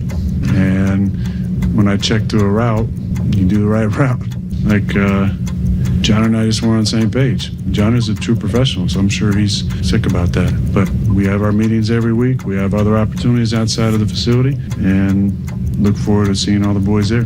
Rodgers at one point was averaging negative 0.8 yards per completion. That was deep in the third quarter, by the way. He was 2 of 6 on attempts of 10 yards or more. He finished averaging 4.8 air yards per attempt on the offensive side of the ball. He was, and has been now for about 5 weeks, the epitome of a non-vertical quarterback. Yeah, it's not great. I will say, if any other quarterback in the NFL said this about his receivers, people would be like, that's leadership. Aaron Rodgers says it, and it's an Aaron Rodgers thing. It's just an Aaron Rodgers thing. But the Steelers seem like they're spiraling right now. 5 of his 6 completions were caught at or behind the line of scrimmage by the time we got to the fourth quarter. And by the fourth quarter, they were chanting, "Fire Tomlin." It's not going well in Pittsburgh. Yeah, because they're Pittsburgh fans and they're stupid. Fire Tomlin! There was chants, legit Fire Tomlin chants all throughout the... That's what you get after centuries of inbreeding. We talk about low points within a franchise. It feels like yesterday was a black eye for the Steelers in many ways. People like Steelers fans and Yinzers get really mad when I make jokes about inbreeding, and I get it. I wouldn't like it either. I didn't do the inbreeding. Get just mad at your parents. I don't know. Yinzers and Cash love it. Who knew? Omaha! I forgot about that. Yeah. Lane Kiffin's final week at Ole Miss was fraught with drama, including Ole Miss reporter Ben Garrett using the phrase, "you can't turn a hoe into a housewife" on a podcast, and Kiffin apparently heard about it and spoke to the fact after the game. When you call someone that's a different level of stuff. Housewives, or something like that. That's about as Bush League as stealing Trinidad's jersey, like Mississippi State did last night. The comment was, you can't turn into a housewife post on act right. It's not calling you. It's about commitment, and that's what really the question is. You wanted the commitment from people were asking about where you're committed to. You're still not doing so. So you don't think there's anything wrong with getting upset about something so innocuous as that? Yeah, let's move on from that. Next question. All right. He checkmated him at the end there. That's why he did the next question. Let's move on. I think Ben had this one right. Why it hurt is because it was true, Nick. No, I think Ben is a bit of a B too. When Lane confronted him after the game and Ben looked like he was afraid Lane was going to lay hands on him. I think he genuinely thought Lane was going to lay hands on him. In fairness, they're both turds. Can we just get that out there? They're both turds. I also think Lane's being wildly sensitive about being called a hoe. I'm sorry. I think so too. I didn't have any problem with trying to make that comp because I think most reasonable people knew what he was trying to say. I don't know that I would have said it if I was Ben. Yeah, here's the problem. I don't know if that's the best route to go if I'm Ben, but that man's he's been covering Ole Miss football. He looks like he's a child, I know, but he's been covering Ole Miss football for 20 years. You should stop being such a fanboy. In fairness, I think that's kind of what they are in those worlds, though. If you're the Ole Miss guy for 20 years, that's kind of what you are in a more of a sad state of where we are in sports. This platform and all the other platforms is it feels like we have more fanboys than we've ever had. I just like that Ole Miss is finally finding out what it's like to be 90% of the rest of the college football world. As if this schedule that has been problematic for several years in college football's new. It's like, coach is going to leave right before the playoffs. But that's the way it's worked for about 50 years now. Yeah, that part shouldn't be surprising to them. But this is kind of like if you've ever been in a relationship. This has never happened to me. I'm sure it's never happened to you. But you say, oh, you're acting like a... And then they're like, are you calling me a? No, like, I'm just saying you're acting like one. No, I'm saying you're acting like one. You're normally a very reasonable person. He should have just stood on what he said and been like, the analogy where I said it, I meant it. You brought it up because you're hurt by it. Go ahead, discuss if you want. Instead, he tried to rationalize it and tried to like dance around it. If he would have just swerved into the idea of like, yeah, I think, and by the way, a lot of people in college football believe this is why you don't marry Lane Kiffin. I think it would have been all right for him. But hey, listen, he's going to end up fine. The people he cares about the most, the people that pay for his subscriptions to his site and do everything that they need to do, loved it. And ultimately, that's all that matters. He's had the job for 20 years. He's going to have it for another 20 after this. A real man would have egged Lane into giving the old right cross. You can't give the right cross to Lane Kiffin. No. I mean, baiting Lane into punching him. Think about what kind of payout is that? Probably $1 million. Easily. Yeah, so you get the subs, you get the subscriptions that everyone's going to be like, this guy took a right hook for Ole Miss football, and then you get the $1 million payout. I bet you Lane would have paid $1 million to just, hey, I heard you call me a hoe. Yep, I did that. Yeah. And then he's like, all right, I'm going to punch you once. I'll give you $1 million. Who wouldn't take that deal? I think we'd all take that deal. For Lane Kiffin. Like if Myles Garrett wanted to punch me once, there's not enough money in the world. Oh, I'd take a punch by Myles for $1 million. No, my jaw might never look the same. Your face would never look the same. For $1 million from Myles, from anybody, for $1 million. Yeah, I'm taking a punch by anybody. What? You're not? Not from Myles. From Lane Kiffin's average ass? We look at $1 million differently, me and you, I guess. I don't know. We look at getting punched by Myles Garrett differently. I don't even know. By the way, there's an assumption there that like you get your $1 million punch and you're going to square it up and be like the greatest punch of your life. Like Lane Kiffin might even miss in that moment. Yeah. He might just barely touch the jaw, barely get there. Might. But yeah, Myles, Wayne, hey, offers on the table, please. Please have it. Hey, take me up on this deal. $1 million for a punch? Sure. And anybody out there that has like $1 billion and wants to see this go down, I'll tell you, I'll line up any person you want. $1 million, I'll take Mike one Tyson. punch. Any person. Mike one Tyson punch. circa 91. We can't go back in time. That's not how They're billionaires. I don't know what they can do and what they can't do. That's not how this works. Take any punch from anybody for $1 million. One punch, easy. No question. You are hoping. I want this to happen, by the way. People are like, oh, you'd never actually do it. Are you kidding me? Wind me up. Give me $1 million for a punch. Do you question the Browns' game plan for Shador? That's in 5 minutes on 92.3 The Fan.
Sam Merrill, and Larry Nance Jr. Tip-off is at 7.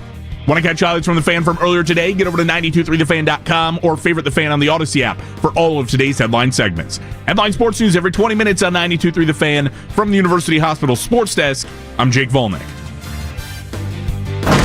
Hear the point of view from the O-line. John Greco joins Ken Carman and Anthony Lima Tuesday morning at 8 a.m. Cleveland's Sports Radio, 92.3 The Fan. It's the 4 o'clock hour on Afternoon Drive.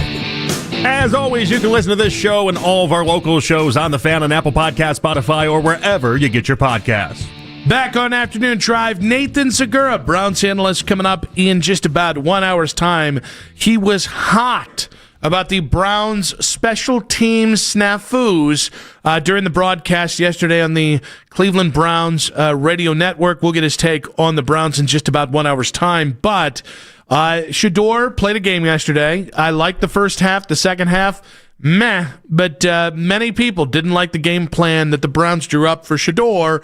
Were you one of those people? Yeah, I mean, it just felt like the second half. I've never seen Shador play a game like that, and it was just perplexing. I get it. If you want to tell me after the fact 40-mile-per-hour winds just was what it was, okay, fine. But even like the final drive before the half, you went 9 straight running plays before then. Shador seems like he just kind of took control and then had the big play to Fannin. I don't know. I don't know in what world they think that was the right recipe or the right call. I thought there were a lot of good things in the first half. The second half is just not how Shador should operate. I felt like the second half was a massive regression to the mundane for the Browns, and that's the problem I have.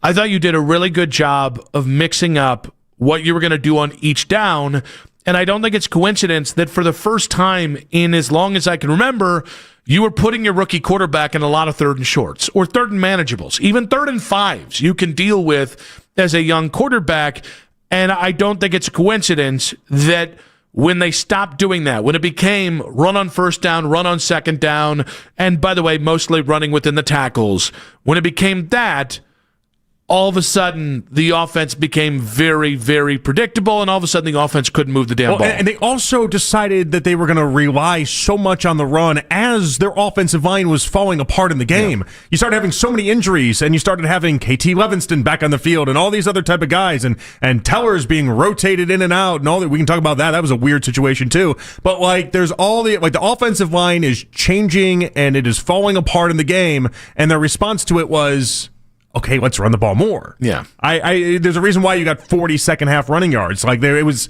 pretty obvious. I don't know. I thought the game plan in the second half was pretty atrocious, if we're being honest. Yeah, and it's like they're also doing this while having the average starting field position by the fourth quarter at your own 21. Mm-hmm. That's really brutal. And like, I think San Francisco. I'll be honest with you. I think San Francisco ran into the all-time luck game. All right, the special team snafus they were given, that the Browns gave them, basically, their ridiculous starting position. You said this earlier. You don't think Brock Purdy had it in him to go 80 yards in that weather? I think you're spot on. I think your quarterback played better than their quarterback in the first half, and it wasn't even close. And then you decided, okay, that's enough of that. And like, I don't think it's tanking. I don't think it's somebody came down from the front office and said, hey, tamp that down. We got to try and get the highest pick we can. But I understand why some fans are tweeting and that at us today. That was such a stark contrast how they operate in the second half. And specifically when in the first half, it felt like the 49ers were saying, we dare you to play it safe. We dare you to hit the open man. Mm-hmm. We dare you to run for 4 yards and then pass for 5 yards and then convert that third down.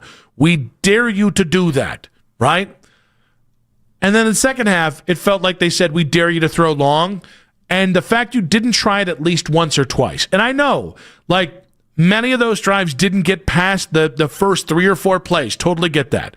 At some point, you have to try and make things happen because at the same point, yeah. What did they also do in the second half? When it was 3rd and 15, the team that is scared bleepless of Shador dropping back and turning his back to the defense and holding on to the ball too long decided to run an actual play on 3rd and 15 that took you out of field goal range. Yeah. Like it's those things that just don't line up with the other parts that they're trying to do. So wait, so you were getting messages, people wondering if they were trying to tank? Oh, yeah. I mean, we definitely had one. I can't remember my guy on Instagram, but he said, hey, just trust the process. I mean, I'm trying to figure out, and this goes into even the rotation thing with Teller and Tevin Jenkins. Like, I really don't understand what they were doing in that moment, especially since both of them are going to be free agents at the end of the year. It's not like all of a sudden, if they got something with Jenkins, he's going to be the guy next season. He's also a free agent at the end of the season. Yeah, but maybe he's a cheaper re-sign, and they want to get a look at him. I mean, yeah, right? Like, seriously, I know that's like dripped with sarcasm, but like, what are we doing here? So if Wyatt was too hurt to play the full game, it probably tells you by the way Wyatt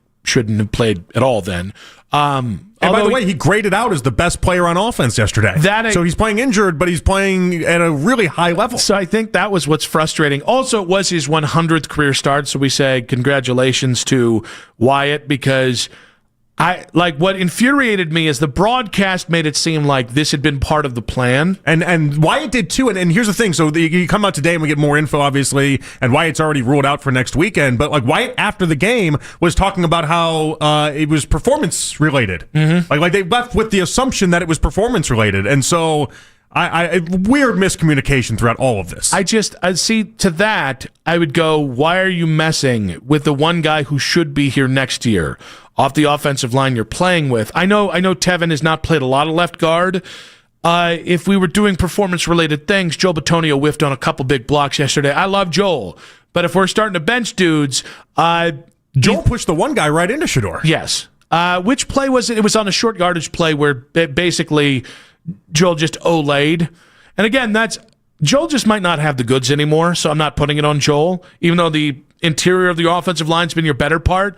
I thought I would really love it. I don't know. If we had a real organization, it'd be really nice to hear why you're treating Wyatt Teller like that. Because I would say after 7 years of being an ass kicker and a name taker, he deserved a little bit better than that. I think so too. I thought it was really, really something was up. Let's put it that way. Oh, is that the accountability? And no, this is the type of things that always happen though. That's the guy that we got to hold accountable. One of the toughest guys in the team. One of the hardest playing guys. Not anybody loafing or like a receiver that consistently drops the ball and then screams at the quarterback. No, that's not the guy we hold accountable. Again, Teller said after the game that he saw his role cut because he's not playing well enough. And then today you come out and they come out and it's like, well, he's injured and he's not going to be playing next week and all these other things. And it's like, well, did you want to see Jenkins in there or is he actually injured? And by the way, the grades say he was awesome yesterday in what he was asked to do. So like, you see how confusing and maddening this is? Other teams don't get to operate this way, by the way. And I'm not saying this is anyone's responsibility or anything. This is just the stuff that they continue to pull.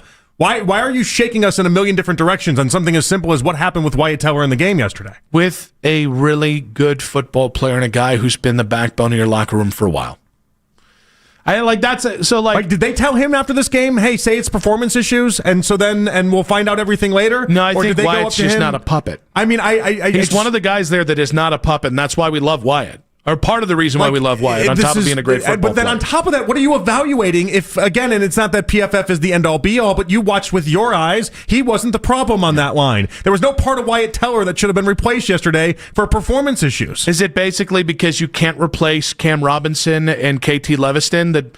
You just have to bench somebody? You see how it makes me even question what's going on right now with him? So is Wyatt Teller injured or is it performance issues? They came out today, says he's injured and going to miss next week. Well, okay, all right. Is that the truth or is that just what you want us to think? I'm going to go ahead and say it's what they want us to think. I know. You see how maddening this whole thing is, though? Like it's so up the wall crazy. They can never just be direct with anything. They can never just tell us the truth about anything. And just trying to keep track of it all, you're going to get 75 different reports that leaves your brain in a blender when it's all said and done. Also, other teams don't do it like this. Also, you're doing this to Wyatt, which is going to make it... the fact the guy hasn't already been extended is one issue, but... Another thing, good luck extending the guy that apparently, according to him, you benched him for performance issues in a game he was actually playing well. 216-474-0092. Good luck trying to get that done. How does Sunday... let's go here. Do you question the Browns' plan for Shador on Sunday? Let's go with Alex in Fairlawn. Welcome to the show. Hello, Alex. Hello, Alex. I really thought the world of Alex. I really thought... I know. Did I really want to give him a chance here? Did I take this call? Oh, we got him. Wait, from the dead, he rises. Alex, you there? I have risen from the dead. Look at that. What's up, buddy? Hey, I just want to get to the bottom of this quick with Jonathan. Jonathan, Yes. are you going to take a punch Yes. from Mike Tyson Anyone. for $1 million? Anyone for $1 million. One punch, anyone. Okay, you're insane. Anyone on planet Earth. Like, there's no way. What do you mean, no way?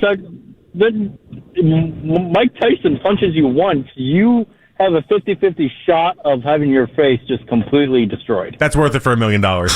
That's where I said okay. my jaw might crack in 27 places, but for $1 million, let's get going. So you want basically you take it the wrong punch from the wrong guy, and another guy spending that money on your wife and kids 3 years from now. I can find at least they'll be well taken care of. Okay, I can find a lot of people that are getting in these fights for free on the weekends. Okay, you're going to pay me $1 million to get in these one punch. I'm taking To be that. fair, they're not fighting Mike Tyson, so. Well, That's true. Again, how about that guy on the airplane that provoked him, and he turned around and got punched by Mike Tyson, and then got sued by Mike Tyson after the fact because of it? How about that guy? Yeah. What a loser that guy is. No $1 million for him and a lawsuit. And trying to flip it on its ear. Do you have another point there, Alex? I heard you said you wanted to get something. Just a quick statement. I know the special teams were obviously atrocious yesterday. But just watching the game yesterday, this offensive line still, week in and week out, I understand it's aged, it's this, it's that. It is atrocious. This needs to be addressed. I mean, it has to be, honestly, I feel like this has to be our first pick off the draft. So this is and Alex, we thank you, buddy. Thanks, Alex. That's kind of the hope. That's one of my great hopes of if Shador can actually just show you something. Because I would love to just be able to spend it, whether it's your first round pick or the Jacksonville first round pick on a left tackle and a wide receiver. So my problem is not you'd take $1 million to get punched by Miles. My problem is a punch from Miles should not be worth the same thing as a punch from Lane Kiffin. If a punch from Lane Kiffin is hypothetically worth $1 million, then for Miles to get a no BS, clear, take your first shot at me, that's at least $10 million. I think you set the bar at Lane Kiffin's entirely too high is the premise here. Because if I take $1 million from anybody, the amount of money I would take for Lane Kiffin is far lower than that. So I think the bar that you set initially is the problem. A punch by Lane Kiffin might be, I don't know, $12,000, $15,000, $20,000. The man's getting paid $13 million a year. You're getting at least six figures for that punch. Fine, give me more. I don't care. I'm telling you what my price is to be punched once by Lane Kiffin. It's not that high. First off, I don't think he's going to have a great right hook. There's like a 50-50 chance he just whips. Yeah. But on top of it, I don't think I'm walking away getting injured. Layla comes in and punches you hard. I really don't think I'm getting. Yeah, I really don't think I'm getting injured in this Lane Kiffin punch. So right. I don't know. $12,000 seems fair to me. We're going to build the trust, the bridge to trust town here. We're saying the same thing, which is that a punch from Myles Garrett is not equal financially to a punch from Lane Kiffin. We agree. But there's no punch that I would deem too hard or would hurt me too much that would be for $1 million. I'll take any of it. For $1 million, just bring it on. One punch. I can do 24 hours in the hospital if that's the end of my. If that's like my fate. What if you come out with brain damage? I mean, geez, that's a roll of the dice in this equation. For $1 million, I'll take that roll of the dice. $1 million is not that much money anymore. Think about what you just said. Just say that back to yourself. Just one more time. Which part? The brain damage or the million? Thing you've ever said in your life. Just say that one more time. No, it's not like this. Is not $1 million. $20 years ago, does not go that far 20 years anymore. ago, I'd take a punch from somebody for $1 million. I'm sorry. From anybody. I didn't know $1 million was just nothing these days. Listen, no, so Johnny. Apparently, I'm on the wrong end of this. $1 million after taxes. Not even going to pay off your house in North Solon. You even bend down to pick up $1 million, Nick. It's that little of a pittance. That actually would do. 216. I hope somebody can you drop $1 million on the ground in front of me. I'm not taking it to the cops. I'm not telling anyone, except my banker, because I'm paying off my house. 216-474-0092. What's the number to get punched in the face by Myles Garrett? Like, what's the number? JP says $1 million. I don't believe it. Also, do you question the Browns' game plan for Shador? And we finally have another thing to play and wonder. Did Shador stick up for Stefanski? That's in 5 minutes on 92.3 The Fan. Hey, guys, Nick Wilson here for my friends at FanDuel.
Eligible port-ins on Essentials 55 Plus for well-qualified customers with autopay plus taxes, fees, and $35 device connection charge. Credits end and balance due if you pay off early or cancel. Contact us. Finance agreement 128 gigabytes, $599.99 required. Best mobile network in the U.S. based on analysis by Ookla of Speed Test Intelligence data 1H 2025. Visit T-Mobile.com. Miss one day and you miss a lot. We are the radio home of the Cleveland Browns. Here we go, Brownies! Here we go! 92.3 The Fan.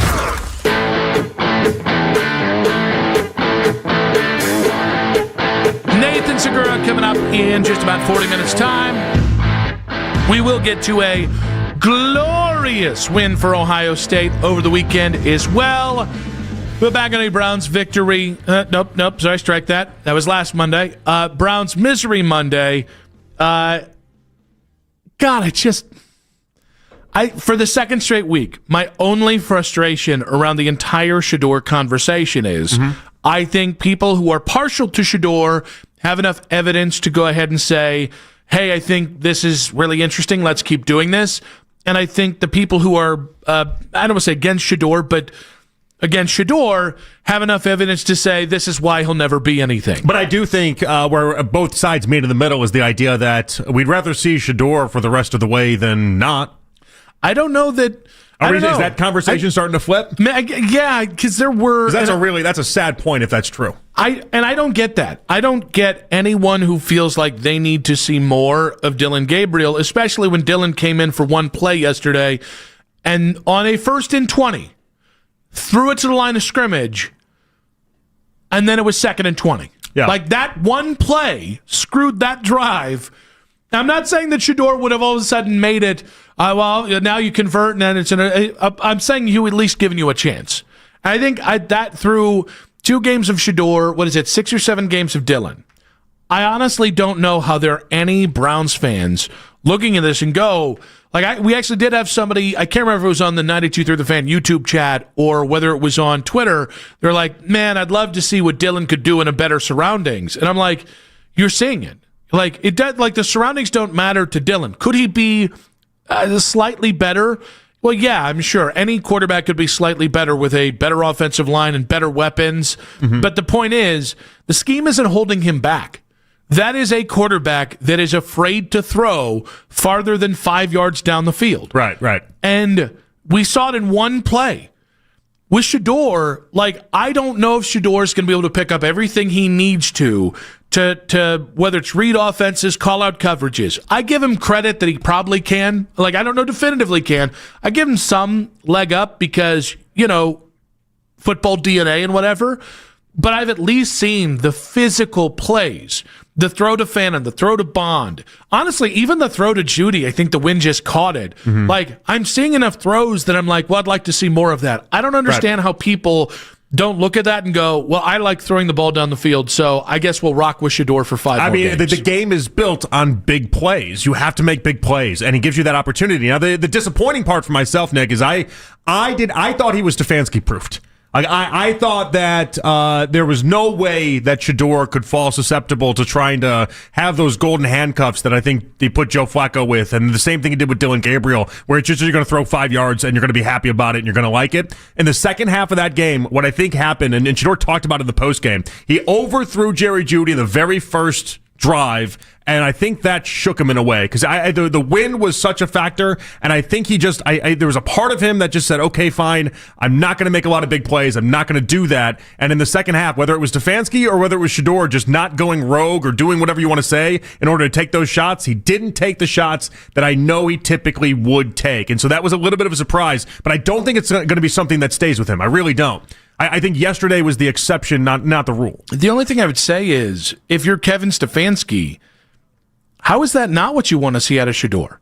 Play within structure 80% of the time and 20% of the time. Now, again, this was probably play within structure 90% of the time and 10% of the time go off script. But if you're Stefanski, I think you should be incredibly impressed because Shador did stick in the pocket. Even the completion where his arm got hit, and honestly, it was a little lucky it didn't get intercepted.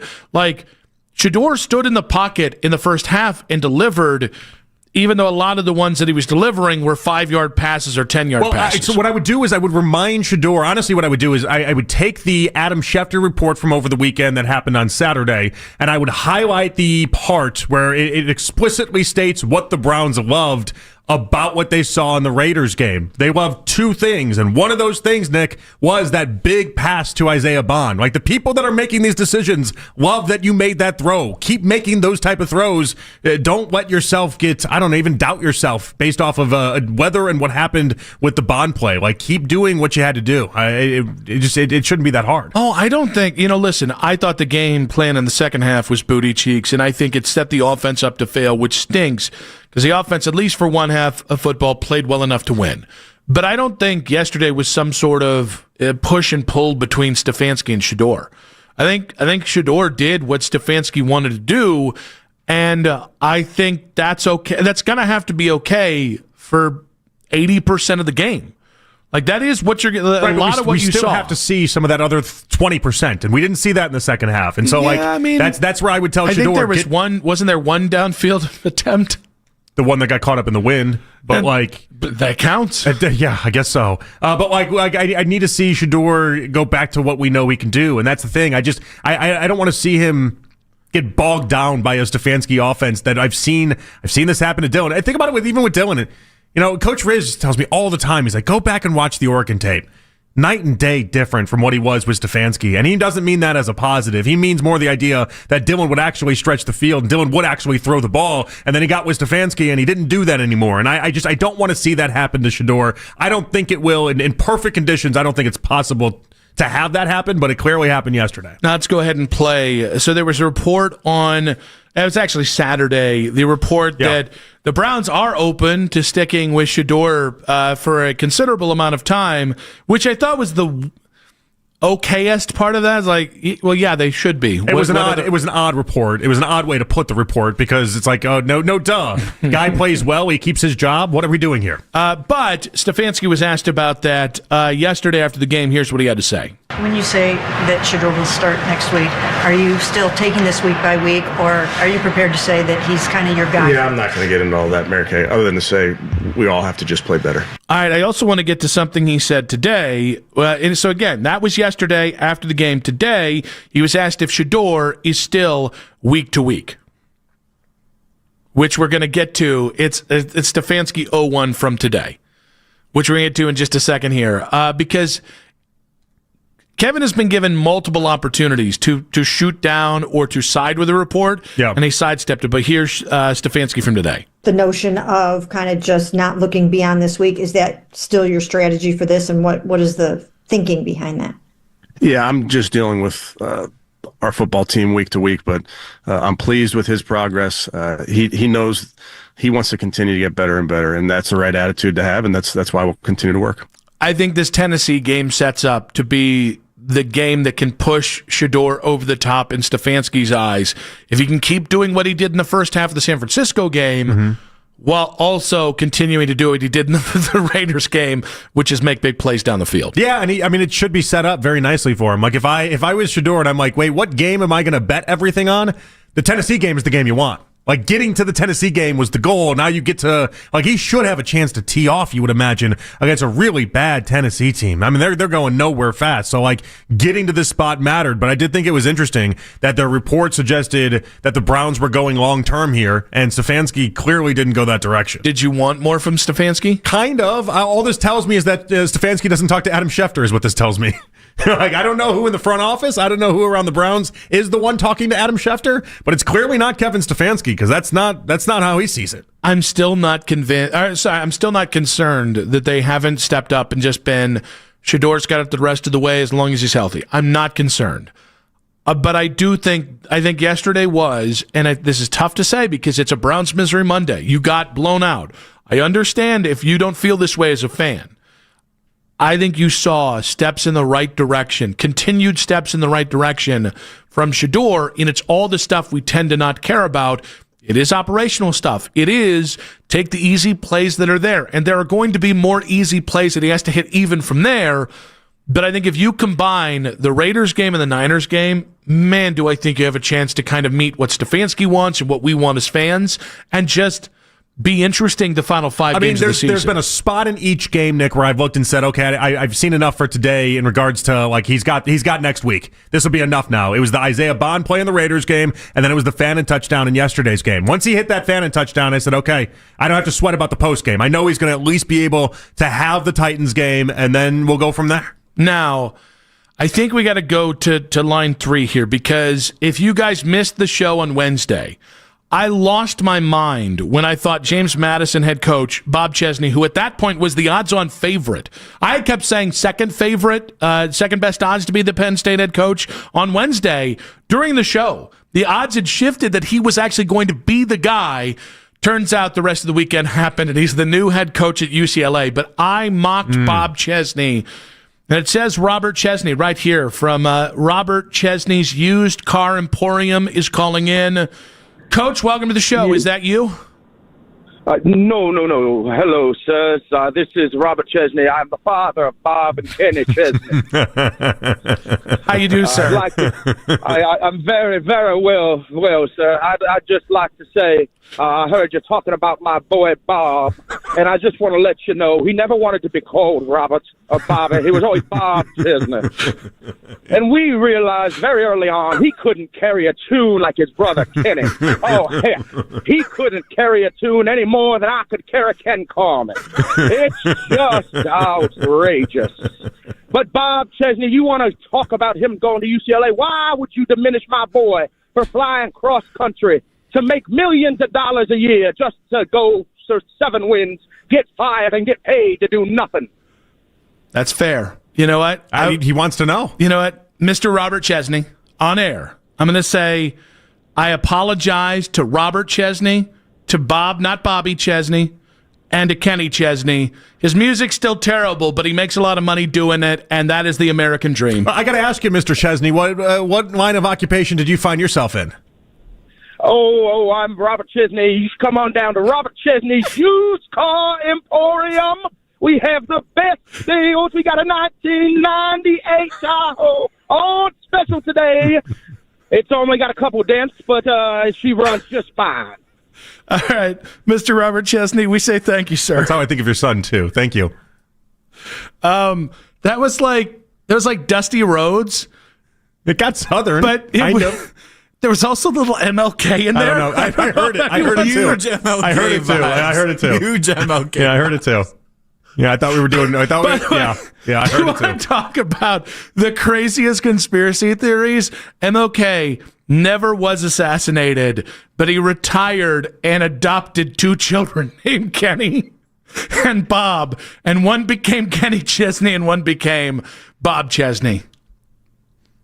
Yeah, I'm going to let that one sit there. You can go ahead and play with the. I'm not saying it's real. I'm saying that's what people can say. Hey, wait, listen. You got the MLK conspiracy theory corner blocked off. Okay, that one's all you. That's my real estate. That's all you. You own that part. Okay. 216-474-0092. I apologize to Bob, Robert, Kenny, all the Chesneys. Really, they just had a dream.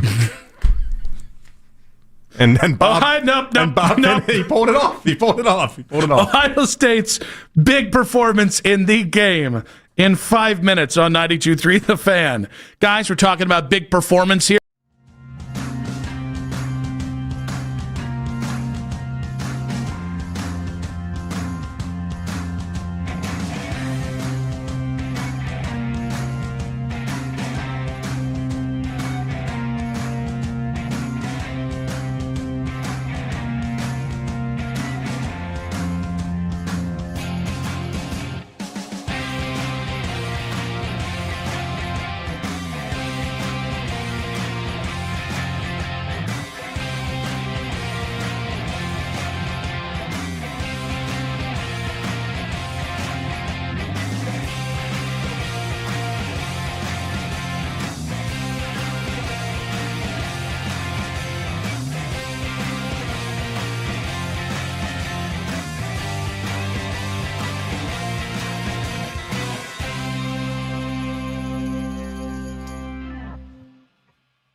Sports News. Your teams, your station.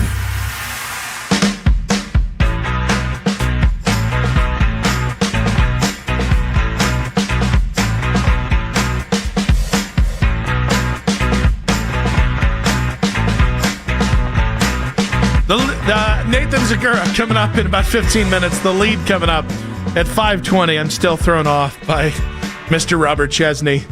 Some called stay with you for a while. Mr. Robert Chesney of the Used Car Emporium will stay with me for a while. I hope so.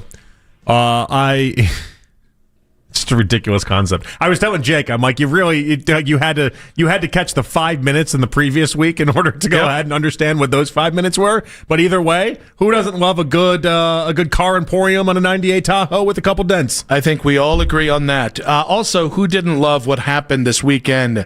I found myself being a little greedy, I will admit it. When Ohio State was up considerably, I wanted them to report on. Good for Ryan Day. You were thinking of Albert, weren't you? Oh man, it was I was Kylo Ren from one of the damn Star Wars movies saying more. I wanted.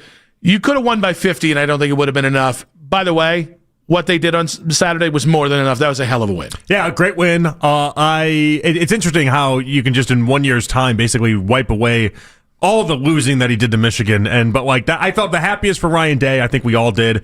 But it was a great game. Did you have any fear in the beginning at all? No. Even after the Julian Sand interception, I was like, okay. The fact that they held him to field goals in both of those? Yeah, they're just not a good offense, Michigan. It was just one of those deals. The fact that they held him to field goals, you just kind of knew. It's like, all right, Michigan's not going to punch it in, and they'll be all right. And it felt like, so I don't expect this Michigan to be the Michigan going forward. I think their quarterback's going to get better. They started him as a true freshman. Yeah. I think given an offseason, given more talent around him. They're down to their third running back. I think the kid actually can play if they can just develop him. But the reality is, you needed this. What you needed is you needed a moment to say, there's really no more knocks left on me. Right? And listen, you can lose against Indiana in the Big Ten title game and no one's going to panic. You're going to be in the playoffs. You're going to be fine. Going forward, you can lose a regular season game, and it's just not going to cost you as long as it's not Michigan. And so for Ryan Day, if every year he's doing one of these two things, beating Michigan or winning a national champion or winning a national championship or doing both, then nothing else matters. Yeah, he's got some equity built up. The Jeremiah Smith play was amazing. Even just from Jump Street, by the way, like Jenny Taft on the sidelines asking Ryan Day before the game got underway. And we talk about like psycho Ryan Day. I thought that was psycho Ryan Day. Like he was like, yeah, we're going to come out. We're going to be really incredibly aggressive. It was just a different vibe to him. And I saw it. And then obviously we saw it play out that way. Can I tell you who I'm most excited to see that over the next probably year and a half now? Bob Chesney. Of the used car. That's Robert Chesney, sorry. No, it's Julian Sand. He starts the game with a huge blunder. The rest of the game, 233 yards and 3 touchdowns. That kid did not look impacted by the environment of that game. Every quarterback, Will Howard last year, you could tell was the moment was huge. Kyle McCord, who went on to be in the NFL. Kyle McCord. We've seen so many different players. Braxton Miller, J.T. Barrett. All these guys, even when they've won, they've had the oh no moments. I didn't feel like, even when I say oh no moment, I mean it's like, oh, the rivalry's getting to him. Even the interception, that kid was just making a play. Yeah. Like at no point did I see him turtle. And that, listen, he's a little bit undersized. I don't know he's going to be a truly great NFL quarterback. The way people think 2 years from now, it's just as simple as he'll be a top 10 pick. He might be because of the Ohio State brand. I'll tell you, that kid's a gamer. A kid has like that. I think he could be Baker. What Baker was for Oklahoma, I think Julian Sand can be for Ohio State. Now, I think the obvious question off that is, did he win the Heisman in this? Everyone's wondering, did he have his Heisman moment? Did he have his... And I don't know that he's got enough to leapfrog Fernando Mendoza, but if you're ever going to make a case, a game like that helps. Yeah, I actually would. I think because they won so commandingly, and it's almost like his Heisman moment is responding to the interception, where how he responded after the interception to me, and again, 230 yards after the interception, 3 touchdowns. I don't know how that isn't a Heisman moment. I think a lot of Ohio State fans will look at it that way. I don't know that that's going to reach the amount of voters that vote on the Heisman the same way. Because you have to pay attention to everything in order to figure that out. No, that's fair. I think I would be surprised if a fair amount of those people didn't actually pay attention to that game, given that we've turned rivalry weekend into, hey, why don't we play Oklahoma LSU? Why don't we put the Egg Bowl on Friday? That'd be another takeaway from this weekend. Can we get rivalries back in rivalry weekend? Can we get like a Oklahoma State again? I know they're in different conferences. It shouldn't be that hard to make this happen. Alabama-Auburn was a lot of fun. What an overrated rivalry that is. I had a lot of fun with that game. You're just salty because all the Alabama-Auburn fans think that it's anywhere close to the game. No, I just think they're wrong and potentially inbred. No, and maybe that's true too. But if that just became my thing, it kind of is your thing already. It's not like becoming your thing. No. It kind of is your thing. I only accuse. You go for Pittsburgh fans are inbred. Southern. Anyone from the South is inbred. Yeah. At this point, it's becoming easier to name parts of the country that isn't considered inbred by you. The Southwest. I've never said anyone from the Southwest is inbred. The Northwest. The heartland. Where do you draw the line? The heartland is where you draw the line, really. Of the North. The northern heartland, not the southern heartland. I was going to say. There's I don't know that you think heart that. in the southern heartland. Do I have to pull up the Google Maps of worldwide inbred populace? Well, you're the one that added Greece to... No, Iran, or was that Iraq? You don't even remember. You don't even remember, I think. Jordan was the big one. Jordan. Yeah, Jordan was the big one. And not Jordan Hudson. No, that's weird, too. Although that would explain that. I can't even defend her.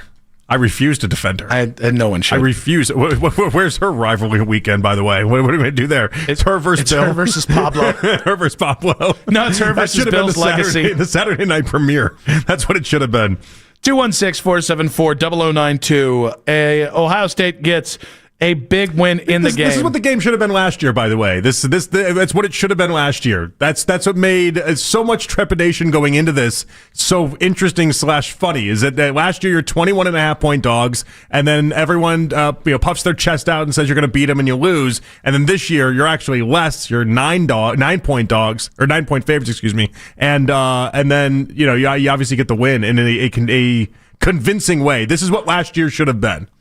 That said, I can't, because he lost last year. I said last weekend. Yeah. Last year, I can't think of a coach who has gone from a majority of fans wanted him fired to, if he wins a natty this year, after beating Michigan this year, there's going to be people asking, is he one of the 3 best Ohio State head coaches of all time, or is he one of the 2 best? Because I think that is the glow up. If they win this year, this team's more impressive than last year. Are we going to crystallize a Ross Bjork, we'll call it the non-decision, in order to make sure they don't fire him after the Michigan game last year? Biggest moment in Ohio State history. Biggest moment in Ohio State history, the non-decision. Bjork being like, we're not firing him after this game and letting him play out the string.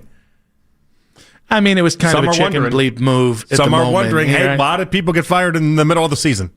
That is the thing that happened. Ask James Franklin. You tell me Brian Hartline couldn't have won the Natty line? Ask James Franklin how different this could have gone. 216-474-0092. Did you like Ohio State winning with humility, or would you have liked to see him maybe pour it on a little bit? He was great. He was classy. That's the way Ryan Day should do it. I also would have liked 2 more scores there.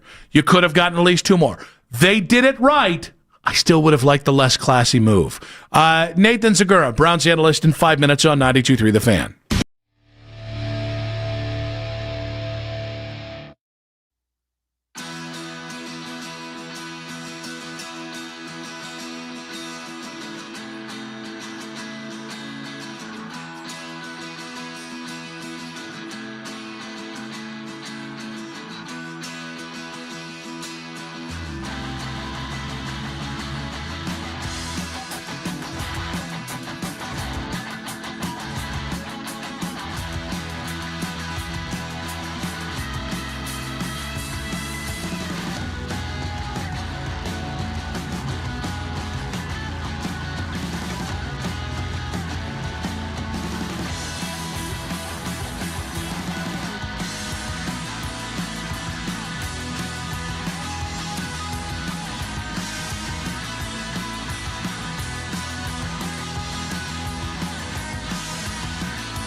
Enzo Ball, Sam Merrill, and Larry Nance Jr. Tip-off is at 7. Want to catch highlights from the Fan from earlier today? Get over to 923thefan.com or favorite the Fan on the Odyssey app for all of today's headline segments. Headline sports news every 20 minutes on 92.3 The Fan. From the University Hospital Sports Desk, I'm Jake Volnick. You can now stream The Ken Carman Show with Anthony Lima live on the 92.3 The Fan YouTube channel every weekday from 6 till 10 a.m. Subscribe to the 92.3 The Fan YouTube page now for free. Back on Afternoon Drive, Nick Wilson, Jonathan Peterlin with you. We got the lead coming up in 20 minutes here. It is a Browns Misery Monday, talking about the Browns' latest loss, this one to the San Francisco 49ers. We've talked the special teams woes. We've talked Shador's performance. We've talked juggling offensive linemen. The two things I don't think we've given enough credit for on just how good they were. I don't think we can say enough how good not Shador, obviously he was fine, but Quinshawn was, and I'll say it again, Carson Schlesinger was so stinking good yesterday.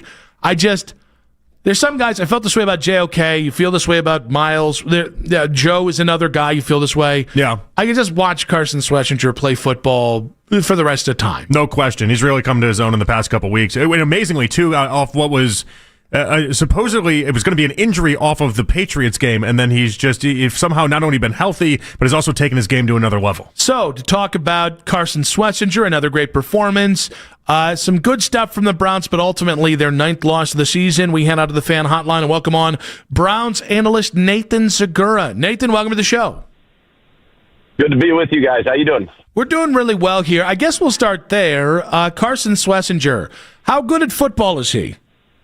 He's quite good at football. 3 straight games with double-digit tackles. You know, he's done it all. Sacks, interceptions. He's everywhere on the field. He's, been able to stand up Derrick Henry in the hole. He's been able to sniff out a screen, shake off Trent Williams, and tackle Christian McCaffrey in space. So you talk about a guy that understands the game. He has played probably the most difficult, I would say, schedule for a rookie Mike linebacker, quite possibly in the league. Like, I don't think that you could put, maybe if we got a McVay game in there as well, but you're talking about Kyle Shanahan, you're talking about the Ravens with Lamar, you're talking about, Aaron Rodgers and an Arthur Smith offense that has a lot of motions and multiple looks, the Dolphins, the Vikings. I mean, you're getting the motion-heavy, difficult eye candy to try to test you, tease you, get you out of space, those types of offenses and schemes, and he's done an unbelievable job week in and week out. He will be the defensive rookie of the year. I think that it's pretty much, at this point, not a foregone conclusion, but he's got to stay healthy, but he's on that kind of a path, and he's been sensational, and boy, did we need it more than we even knew we needed it at the time we drafted him. JOK out. Jordan Hicks was still probably going to be your starting Mike linebacker, and then, comes to training camp and says, I'm done. And he retires, which caught everybody by surprise. And it's turned out in some ways to be a blessing because Schlesinger was clearly ready to do this. And the fact that he only started 1 year at UCLA makes it all the more incredible.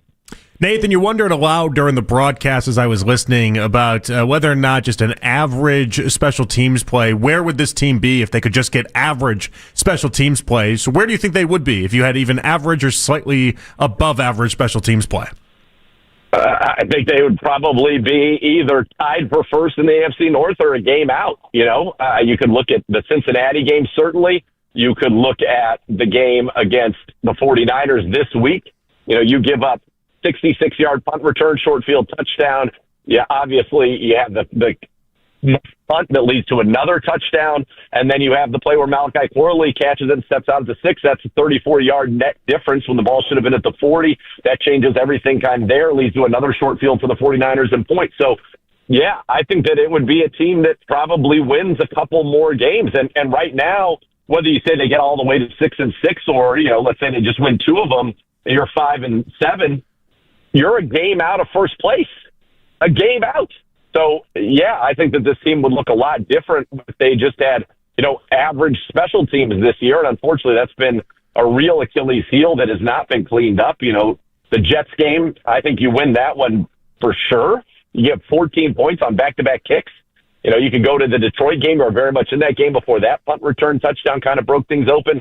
So, yeah, special teams has been, I think, it's been unfortunately a very big problem for the Cleveland Browns this year. And for a team that, isn't offensively as explosive as others, it's critically important. We kind of said all along the formula was to play great defense. Check, boom, check. You've done that. This defense is playing at a Super Bowl level. I mean, you look at this was Christian McCaffrey's lowest yards per touch on the season by 33%. Every other game where he had 24 touches or more, he was well over 100 in total yards, and usually he had games over 200 total yards. He had a game, 170 and multiple touchdowns. The Browns shut him down, and then special teams kind of rears its ugly head. So that was the formula. Play great defense. You've done that. It was to hit some explosives on offense, be a good running team. That's been not quite where you needed it. And then special teams, you had to be, average, just kind of net neutral or to positive, and you certainly have, unfortunately, it's been a net negative, and significantly so, to the detriment of where you stand at this point in the season with all else being equal. Nathan, Shador had a pretty strong first half. We didn't see a lot there in the second half with some of the changes that were made, but how do you think Shador graded out in his second NFL start? Yeah, I really liked the first half, and I liked the scheme. It was kind of get him moving, get quick to find throws. So they ran that same play that they ran his first play against Baltimore both times. They ran to the right, to the left, was able to get some nice throws there. I liked incorporating Quinshon Judkins back in the pass game. He hadn't had a catch in 2 straight games and 4 of the last 6, and he showed what he can do, get your playmakers in space. So I thought he made some really nice throws. Obviously, the ball to Harold Fannin and that kind of route combination. Judy runs the clear out. Fannin runs kind of an out and up behind it in that void in the zone. He did a great job climbing the pocket, throwing that one. I thought he only took really one bad sack, which was the one where he went back 19 yards. I do think that, when it's a clear, defined one read or schemed play where the ball's supposed to go here, or it's a read this one defender and boom, put it there, I thought he operated really well. I thought on some of the kind of more natural progression ones, I thought that he didn't necessarily get through it as quickly as he needed to. And sometimes his feet were such that when he did see it, his feet weren't in position to make a throw. So I think his footwork is something that still needs to be worked on. But overall, I like it. I think that, kind of what happened at the end of the first half, he let him get that field goal. That hurt a little bit of the momentum. Coming off of that, 9-10 play, 90-yard drive where he went 9 straight runs, and then the pass was the touchdown to Fannin. That was so good. And you just kind of lost your way a little bit there. You ran 12 plays, I believe, in the third quarter for like 20 yards. And so we've had those lulls in both of his starts. We got to figure out a way not to have those lulls. And third down, that's the money down in the NFL. And you could really look at this game and say, special teams, that was the big problem. And then defensively, you played a great game. But on third downs, they were 11 of 17. They were 10 of 15 when it still kind of was a game of consequence. And, that's outrageous. That's double the season average coming in. The Browns had only allowed 33% conversions. In fact, it only allowed 50 third down conversions on about 150 tries. They allowed 10, and then by the end of the game, 11 in this game to the Niners, and that's why the Niners won this game. Shador, after the game, I thought was interesting because he kind of admitted the idea that when he went for Judy deep and missed him, that it was different. The wind was different. It just kind of felt different than what he had anticipated or expected, and maybe he just has to learn in the future to just keep taking chances, to keep basically taking shots and opportunities. Obviously, later in the game, he still did that with the Fannin play. But do you feel like the wind was, it's 40-mile-per-hour winds. It had to have played a factor in Shador's mind there, Nathan. Yeah, and I think that maybe he thought the wind was going to knock the first one down, and it sailed, and so he just kind of overshot it there, and that's one I'm sure he would want back. Then he had the one to Fannin. I thought what was interesting about the one to Fannin is he just put that on him. And, sometimes they say when you got a receiver who's that open, don't overthrow him. As long as you throw it to him, you're going to catch it. If you throw it short, chances are when they're that clear of a defender, you're going to get a PI. So I think that's something he'll learn as a quarterback, and certainly you saw it on the one to Fannin. He just put it on him, and then Fannin, bullied his way into the end zone because that guy cannot be tackled by 1 or 2 players, it seems, which was fun to see. He took another shot down to Isaiah Bond, and I thought that was one where if his feet were a little better, he probably throws that ball 3 or 4 seconds earlier. Instead, he kind of throws it on the run, and it was one where, unfortunately, it just didn't come out of his hand right, and so that ball just kind of fluttered in the air, hung in the air, because Bond was, again, as he is every game, he gets at least 1 or 2 every game where he's clear of the defense for a big play, but Shador just wasn't able to get it to him. Nathan, obviously Jerry Judy's had an interesting couple weeks, and in this game we get Jerry Judy and Shador on the sidelines. What's your read on that specific situation from this game?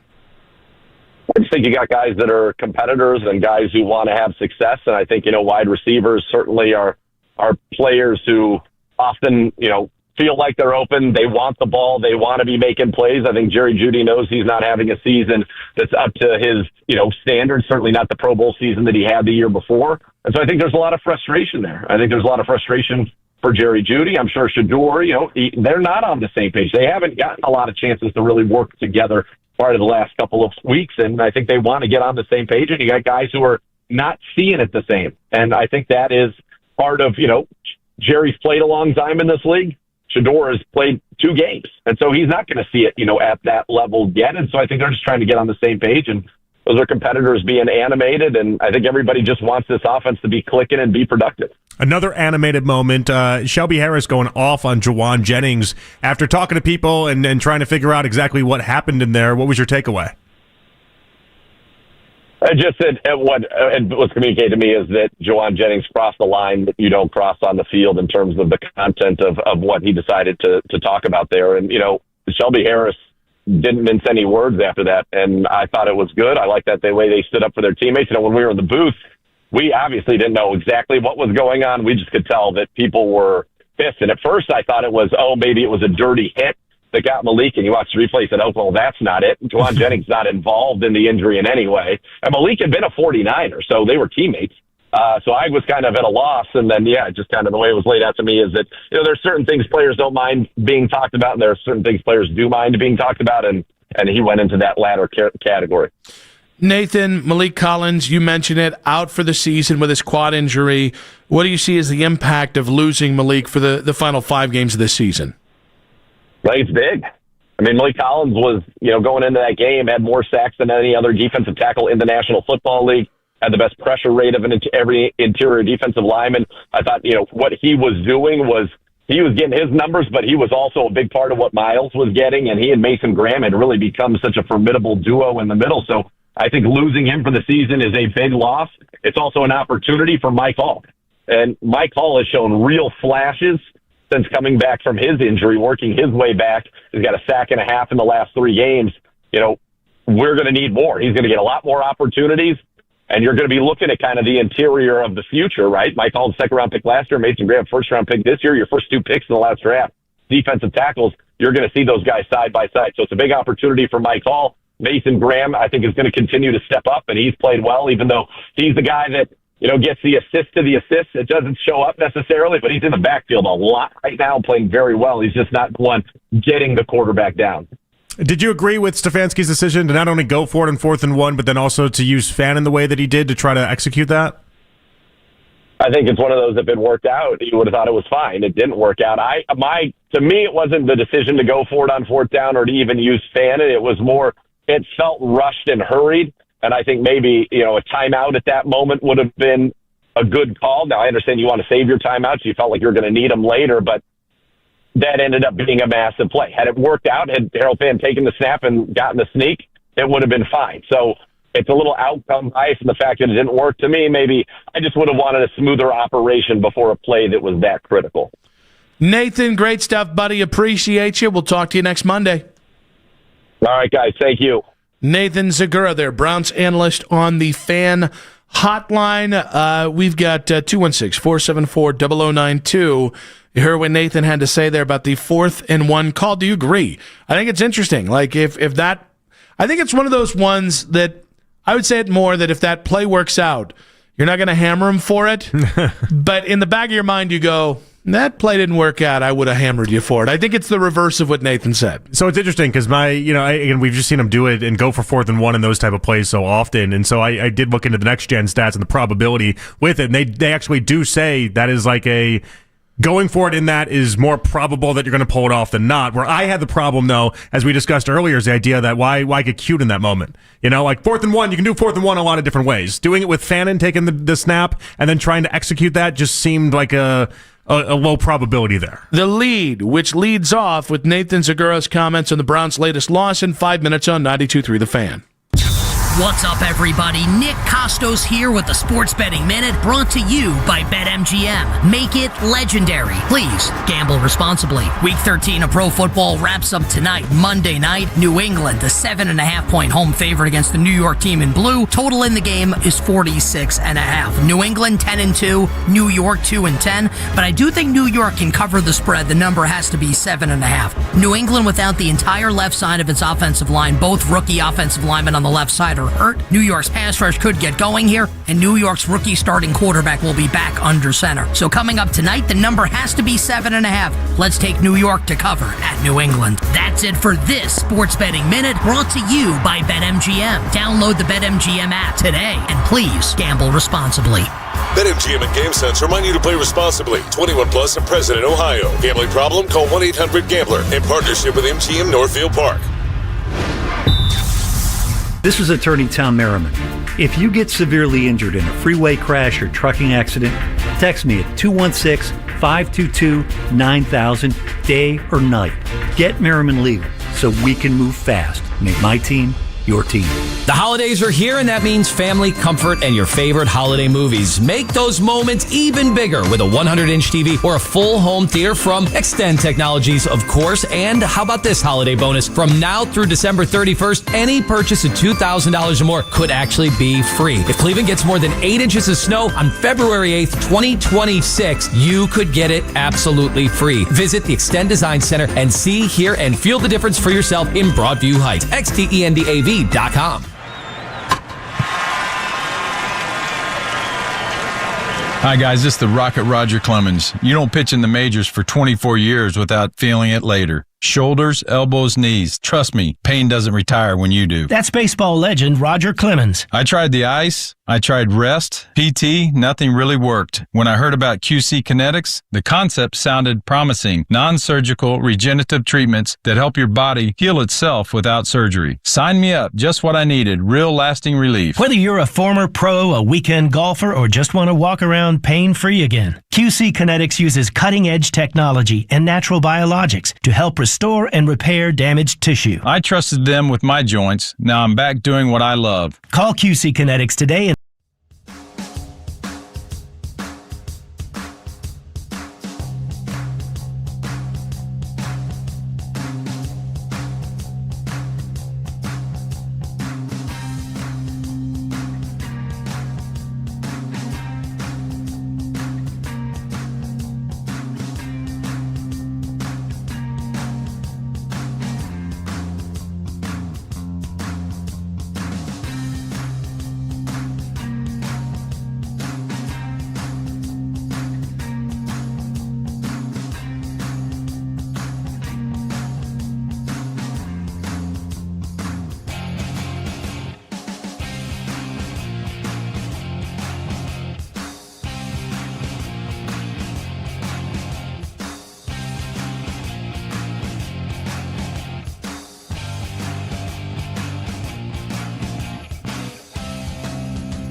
be the same. Follow and listen to Heed the Call NFL podcast wherever you get your podcasts. Talk sports deep into the Cleveland night. Overtime with Jake Volnick. Weeknights at 7. Sports Radio 92.3 The Fan. It's time for The Lead with Nick Wilson and Jonathan Peterlin on Afternoon Drive. Get the latest from Browns practice throughout the week right now on our YouTube channel. Daryl Ruiter recapping each and every practice and game while featuring the best highlights from coaches and players during media availability as well as on-the-field action. Subscribe to the 92.3 The Fan channel on YouTube now to get all the latest from Daryl Ruiter on the Browns all throughout the football season. Back on Afternoon Drive, Nick and JP with you. Let's go ahead and get to the lead here. Browns analyst Nathan Zegura joined us last segment. We asked him about Kevin Stefanski's decisions on fourth down against the 49ers. I think it's one of those, if it worked out, you would have thought it was fine. It didn't work out. To me, it wasn't the decision to go for it on fourth down or to even use Fannin. It was more, it felt rushed and hurried. And I think maybe, a timeout at that moment would have been a good call. Now, I understand you want to save your timeouts. You felt like you're going to need them later, but that ended up being a massive play. Had it worked out, had Daryl Fan taken the snap and gotten the sneak, it would have been fine. So it's a little outcome bias in the fact that it didn't work. To me, maybe I just would have wanted a smoother operation before a play that was that critical. Yeah, Stefanski's gone for it on 4th and 1 a lot this year. 7th most in the NFL. He's converted at one of the higher rates in the NFL on those conversions as well. But unfortunately, and I think Nathan is right here, Nick, we are outcome-based people. And when you don't get that play in that moment, it does feel like the game is blouses, so you have to know what you're putting on the line. And in that instance, if you're going to go with a direct snap and we're going to go to a snap to Fannin, that's just it's too rich for my money. I do not mind. I really do not mind when you're on like their 20 and basically it's, do you take the 3 points or do you go for it? Because I love that aggressiveness. Midfield, don't mind. When you're on the wrong side of the field, man, on a day where you're already down, on a day where you've already put your defense in crappy situation, I just hate it. So I respect what Nathan's saying. I do think that is true 90% of the time. I know you had more of a problem with the Fannin part of it. I had more of a problem with the call. I think we're both probably right on that. Yeah. Right? Yeah, fair. And so I do think the one thing when people espouse generalities about going for it on 4th and short, I think sometimes the situation matters, right? Where are you on the field? Are you down? All those kind of things matter, and just not enough going for the Browns. Even if you'd gotten it, I probably would have thought, man, you got away with one there. Kevin Stefanski spoke with the media today. He said that Shador Sanders has been improving and was non-committal on if he's week to week as the Browns starting quarterback. Shador had some really good moments in that football game. There are things that he wants back that we're coaching up right now that he can improve upon. But bottom line is we have to continue to put our players in position to succeed. For the young quarterback, you only get better with more turns at this thing in these games as you see more coverages, as you see more defenses, and as you prepare versus different defenses. So just looking forward to that constant improvement. The notion of kind of just not looking beyond this week, is that still your strategy for this, and what is the thinking behind that? Yeah, I'm just dealing with our football team week to week, but I'm pleased with his progress. He knows he wants to continue to get better and better, and that's the right attitude to have, and that's why we'll continue to work. So here's where Kevin Stefanski and I agree with, and I think some of the sickos out there are in the wrong. We're at a point where just getting this guy reps in the game is what matters most.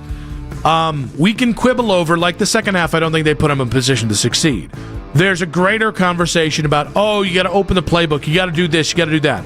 We're at the get this guy comfortable stage. We're at the give him opportunities to be the best version of himself. I don't think the Browns did that enough for 4 quarters, but part of the sentiment Kevin gave there, which is he's getting better and he just needs reps, that I agree with.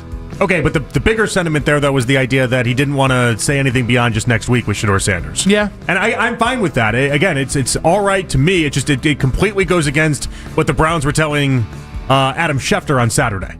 I still think that report was the biggest nothing burger ever.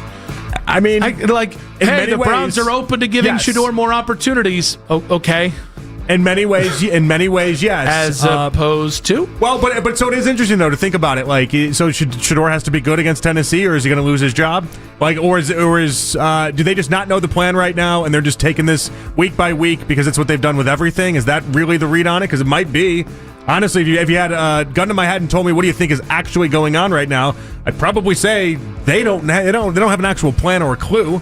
I think it is a week-to-week conversation between Stefanski and the front office. And I think each week is an opportunity for Shador to earn Stefanski's trust. And I understand if the fans out there, especially Shador fans, the supporters, if you go, he shouldn't have to earn his trust. Totally get what you're saying.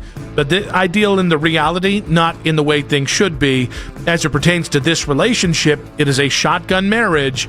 And if you force it, you're going to get Kevin fired quicker, and you're going to probably ruin Shador. I do think Kevin is at least giving this an earnest opportunity to work. I think he is approaching this with as open mind as you possibly can, even if I think the front office forced their hand with Shador. Oh, that's me. Jerry Judy got heated with Shador Sanders on the sidelines yesterday, and after the game, Shador was asked about the interaction and his chemistry with the first-team offense. Like, as players and as teammates, we have to be able to gel with each other and be comfortable with each other in every situation. That takes time. That takes a lot of things. So, you know, this team is not going to be a microwave thing, you know. We're going to have sparks we're going to have here and there, but it's going to take time to be able to develop that chemistry with everybody, to be on the same page with Jerry, you know. Of course, you want to be able to get him the ball, but you got to understand it take time. Yeah, out of the first 7 completions Shador had, 6 of them went to different receivers. And so I don't know. I don't know what the relationship's going to look like, but I'm not surprised at the idea that Shador wanted to sprinkle the ball around instead of trying to, hyper focus on Jerry. I want to know what their argument was about. Because it happened too late in the game for them to still be discussing the very first drive play. I am empathetic towards Jerry in the situation he's in. I think Jerry needs to be the veteran in this scenario, and I think he needs to find his way back to the light. All that being said, if Shador helped him find the light, I think it would help Shador with the way he's viewed in that locker room tremendously. Yeah, a player like Jerry Judy can't be a bad thing. It should not be a bad thing. And so I would imagine Shador wants to make this work.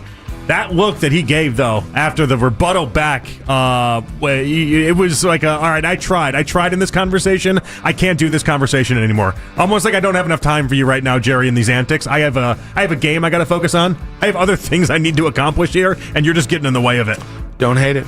No, I don't either. Like, think about it. Think about the weight of the world that's on Shador's shoulders at this point. He is playing for his livelihood, and on the sideline, Jerry Judy is throwing a hissy fit right in his face, and he's trying to answer him. He's trying to legitimately give him answers, and you could tell in that moment there was nothing that he could say that was going to satisfy Jerry Judy.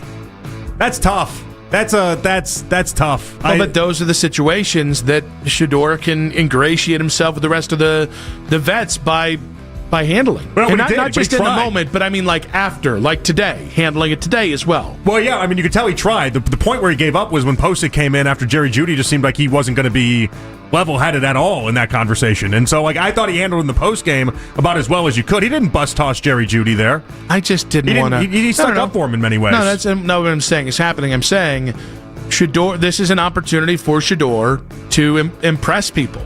Like, if he can pull Jerry back from the abyss, I think there's the easy way of doing it, which is you just load up on targets for a guy who I don't know that's, in the best case of the offense, I don't know that's the thing that needs to happen, but finding a way to level with Jerry Judy and get him back here, because he is crashing out and spiraling off into the abyss. Okay, but I don't know that you want to do the thing that they did basically earlier in the season with Dylan Gabriel, where they had the Jets game where they target him more times than he's ever been targeted in a game this year, and really loaded up on him being the game plan. And then you watched then he was like, "Oh, Dylan Gabriel's the greatest quarterback ever." It's like you're basically rewarding the hissy fit is what you're doing. No. I think there are other ways to do it, and it starts with communication, which I think is kind of what Shador was saying. And I thought he handled that part well. Scott Petrak of the Chronicle Telegram was on with Baskin and Phelps today. He talked about Bubba Ventrone and the Browns' mistakes on special teams. If the mistakes continue to happen, it's harder and harder not to say, yeah, Bubba Ventrone is to blame or is responsible. So we talked about it after that Jets game. Like, I think Bubba Ventrone is a good coach, and I think he'd get another job if he got fired. And I've watched him coach up close, hands-on. He's passionate. The guys like him. It hasn't translated. And part of that is because there's so many young guys playing on special teams. So, Bubba has limitations because of the roster he's working with, but you'd expect to see better, and you'd expect to see some of these recurring issues cleaned up by, game 12. Yeah, I think the tricky thing here is I do think it's roster in part. I think there are a lot of really good special teams coach who the reason why they're really good is they convinced the front office to give them 3 special team aces on any level of the special teams unit, and that helps make you better. That being said, and by the way, I do think Bubba had success in Indianapolis. I think Bubba has had some success here previously. This is the first year that every time I watch a special teams play, I hold my breath and hope to God for the best. At the same point, it's 12 games. You cannot have these issues against 12 games. They continue to happen, and you've not coached your way out of it. I expect a good special teams coach to coach his way out of this, even if the roster is at the heart of this. All right, I asked Nathan. I'll ask you now. What is the Browns' record if you had average or slightly above average special teams play? I think Nathan said a game out of first in the AFC North if you're not leading the AFC North. I think 5 wins is certainly possible, and I think 4 wins is at the very least likely. How about you? No, I'm right there with you guys. I mean, again, we got to would have killed 3-win Wilson. We got to count special teams in the equation of even earlier on in the season with the Schmidt miss with the Bengals game.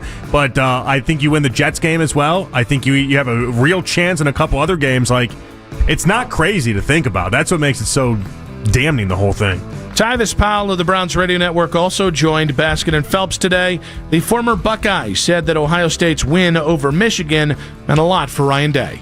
People wanted him gone. Finito. He was finished. And the only way to even see another light of day was for him to go on that incredible run and win it all. I think the fan base is kind of like, we kind of forgive you, but we still want that win. So it's nice that he's there. All these haters only wanted to win this game. This is the one thing that Ryan Day hasn't done in a while. And I think that finally getting that done has definitely eased the mind of a lot of Buckeye fans. Now, obviously, he's got to continue to keep going and building because this team is just so dominant that anything short of a national championship is kind of out of the rounds. But I think he's on everybody's good graces with this one. All right, so the game obviously was the most important for Ryan Day to win. He is a clear-cut number 1 on the list of people that benefited the most from that win. Who's number 2?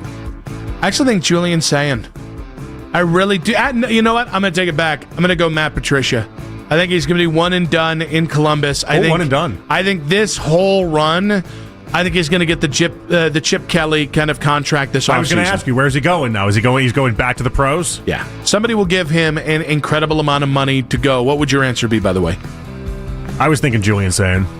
He just impressed the hell out of me. That kid. He had like 3 incompletions after the interception. He was really nailed. Even then, after the interception, he just didn't do the.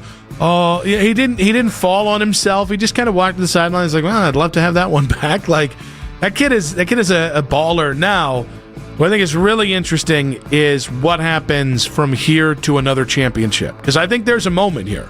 Like I think we haven't had that Alabama. Clemson's gone by the wayside. Georgia's even kind of gone by the wayside a little bit. We really haven't seen the team step up and grab the brass ring and go on that 5 to 7 year run the way Alabama did it really for closer to about 10 years. I think this is his Nick Saban moment. Like, if you can win against Indiana, you can get the number 1 seed. If you can go back-to-back on the Natties, I think there's no reason to believe you can't snap off another 3 wins in the next 5 or 6 years. Like, this is supposed to be your setback year. Michigan went from national champion to 8 wins the next year. You had 15 guys sent to the NFL draft. Yeah. That's an insane number of guys to have in the NFL draft to then look like it's Ohio State or the field right now, and more people would take Ohio State in that bet. And you graduated even more guys that just didn't go off to the league. They were just depth guys who had been playing at Ohio State or playing college football for like 6 years. That's what I think the opportunity. I think it's there. We'll see if they take it, but I think the opportunity there to really solidify Ohio State as the dynasty of the moment. That's pretty impressive for where Ryan Day was from 1 year ago. 216-474-0092. What did that win against Michigan mean for Ryan Day? And Shelby Harris, he spoke plainly. We're going to play that in 5 minutes on 92.3 The Fan. Hey!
be a failing blower motor, he doesn't break a sweat.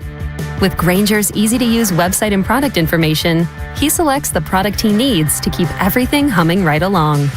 Call 1-800-GRAINGER, click Grainger.com, or just stop by. Grainger, for the ones who get it done.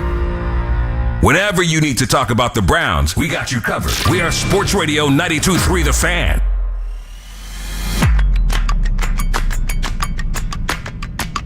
Back on Afternoon Drive. We're just talking about this off air.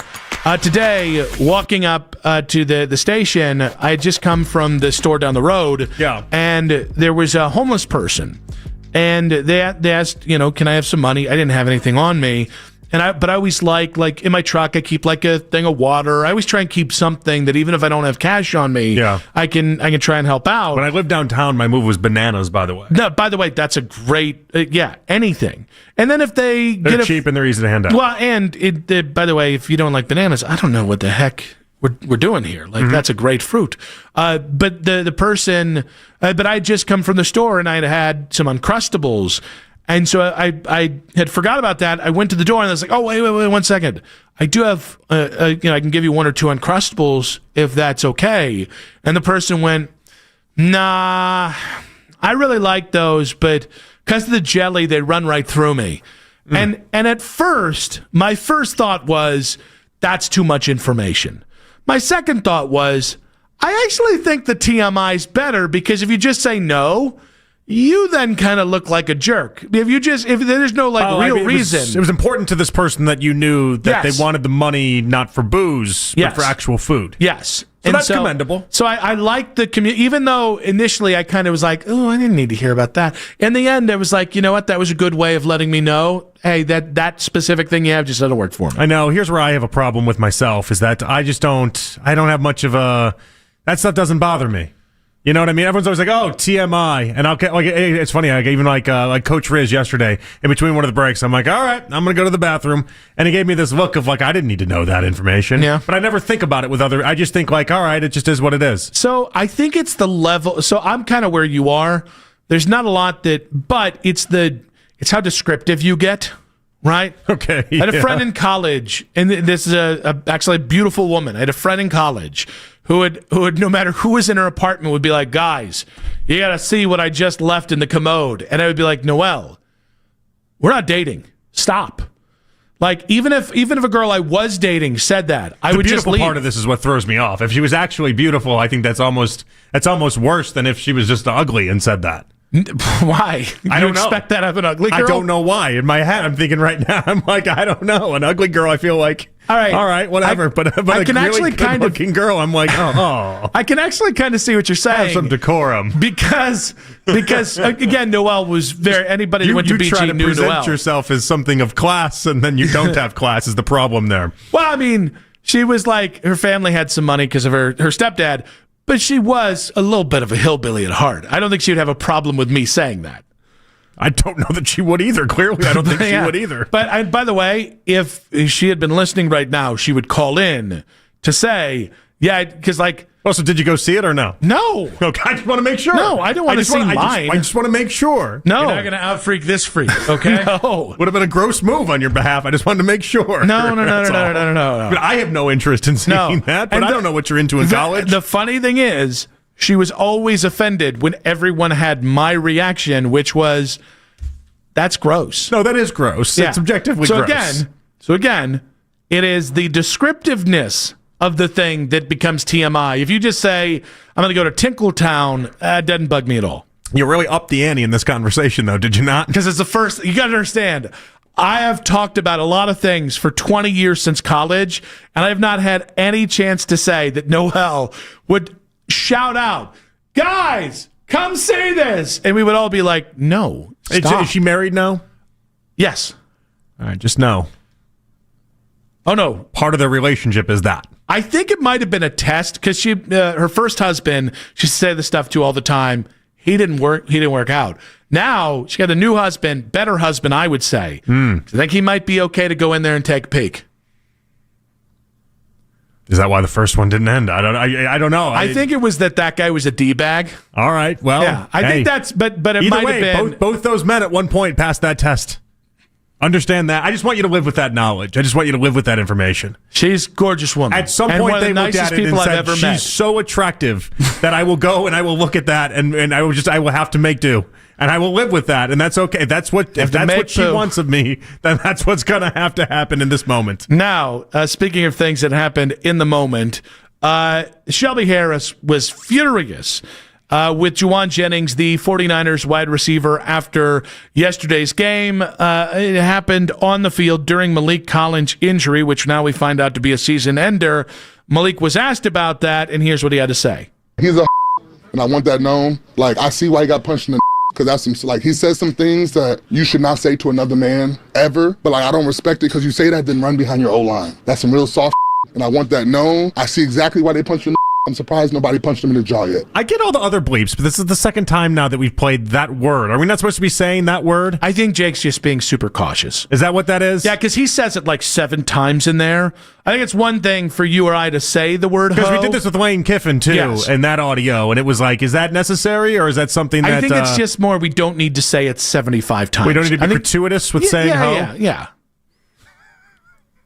You can't walk me to that comment. And then, like, we're trying to talk about journalistic and broadcasting standards. Please. We just did 5 minutes on poop previous to this. Yeah, but we did it in a classy way. I don't know. That's the lane we're going down here, Nick. So do you think Juwan Jennings said you should check out what I just made in the turlet? Do you think that's It might have been something like that. I saw someone online be like, I think he just asked whether or not his mom would come over and have a really nice dinner.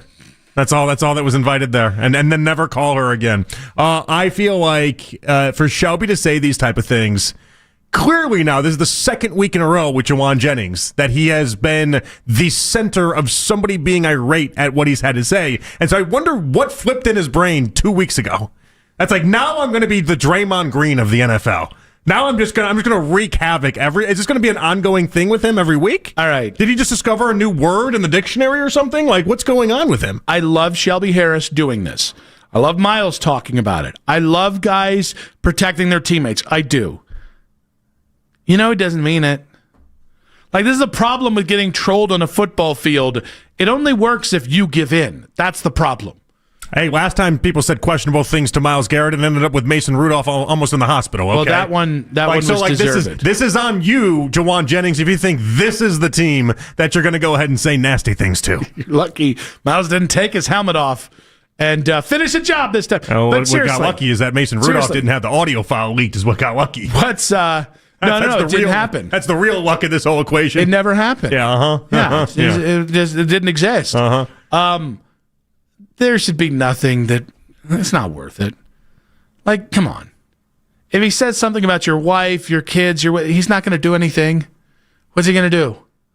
Make a threat? I am always amazed at the idea that there's like something that could have really crossed the line. And but there is for people. There is. And it's a very prideful group of people that make it to the NFL because they have a lot to be prideful about. And it's a big macho, I don't want to be disrespected thing that happens as well, and it's one of these deals. I just would say, though, and listen, the Browns didn't get a penalty for it, so this is not a criticism. But it's like Lane Kiffin being upset at being called a hoe. It's like, Lane, you've been called worse than that. And even then, who cares? Because you're laughing all the way to the bank. If I'm Shelby Harris or Miles, like, I think it's fine to call it out, but to get this upset, it's like, I think you just leave it at, Shelby thinking the guy's a hoe. I think that's fine. Well, and ultimately, it's going to end up with Juwan Jennings getting just a really bad reputation across the league. I don't know that he knows that this is going this way. Like that eventually this is what's going to happen. Gosh, you think he thinks a lot about it? Like, gosh, I sure hope I don't have a bad reputation around the NFL. Well, like, do you want to be Draymond or do you want to just be a normal, regular player? I mean, if Draymond's that's who he is. Like, at his heart, that's who he is. I don't know that at its heart, this is who Juwan Jennings is. I don't know. He seems like a real tool after the way he's handled things in San Francisco. For 2 weeks in a row, it seems like he's been a real tool. And don't forget about San Francisco. They don't like him either. That's fair. But here we are. I don't know.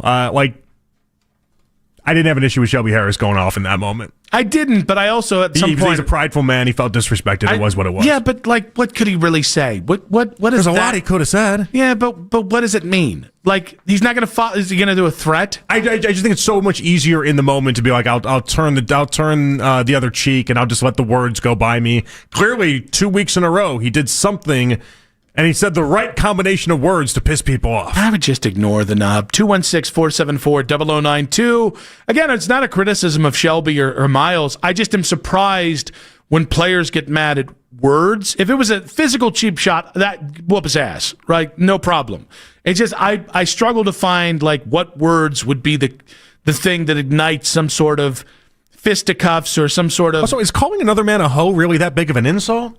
I wouldn't really upset me. I don't know why That's Lane the thing Kiffin... where I even like Lane Kiffin and then Shelby using that word in particular. Yeah, it clearly was on his mind because guys, of Lane. I'm going to say a word, and I don't want to say this word, but I'm going to call him something, and you're like, what is he going to call him? I just wouldn't think I mean, there's that word, there's that word, there's that word. Oh? Okay. Santa's like one of the most offensive people ever then, I guess. I don't know. This is tough. Is Santa pointing at 3 people each time? Oh. By the way, new Maury bit.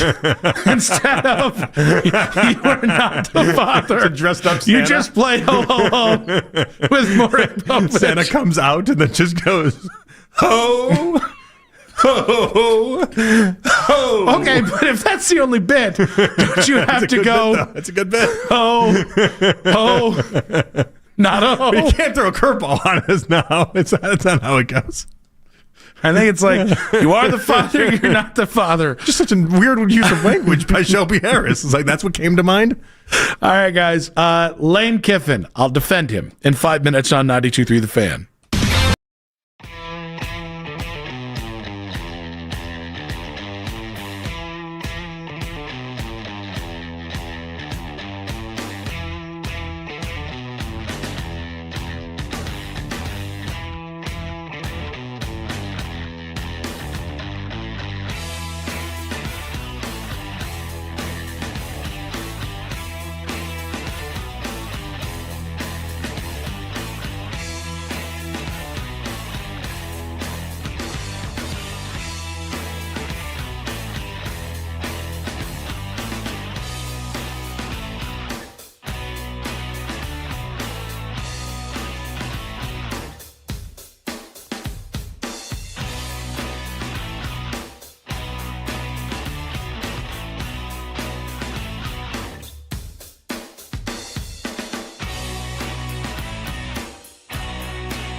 him yesterday. They get another crack at things tonight, facing the Pacers in Indiana. Cavs going to be without Jared Allen, Darius Garland, Lonzo Ball, Sam Merrill, and Larry Nance Jr. Tip-off is at 7.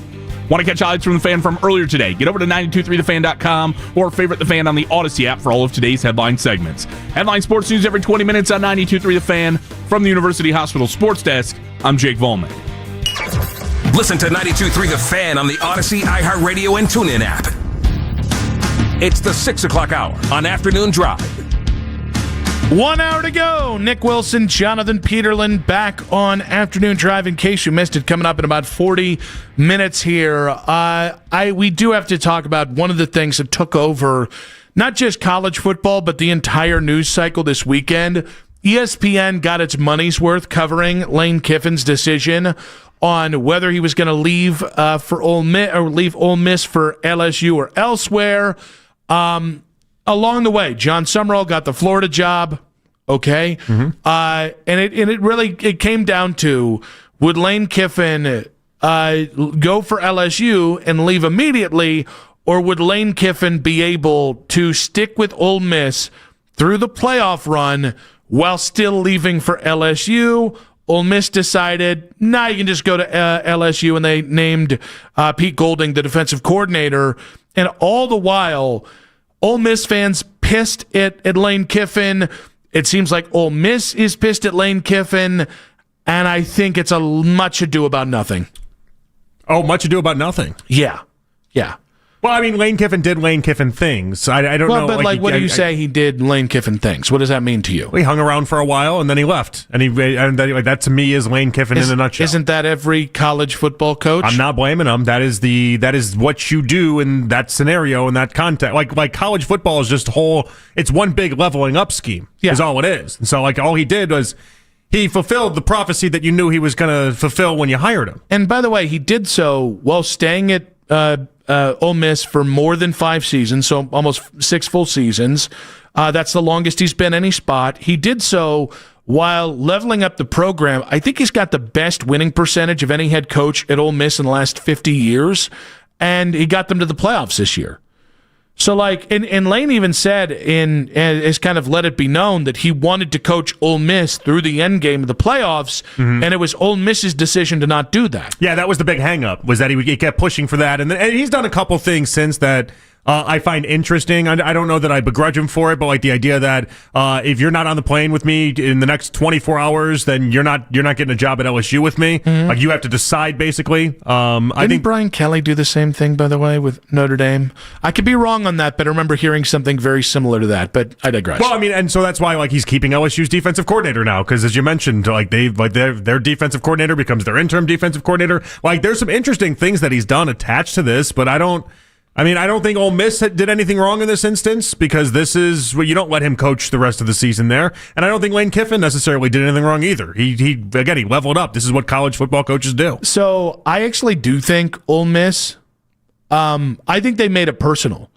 Ole Miss was the one that put the deadline of, and not just that, but with Lane, made sure we're not going to talk about this until after the Egg Bowl, and then they were the ones that had a hard cap on it. And again, I know they're responding to deadlines, but they kind of have tried to strong-arm Lane Kiffin in this whole process.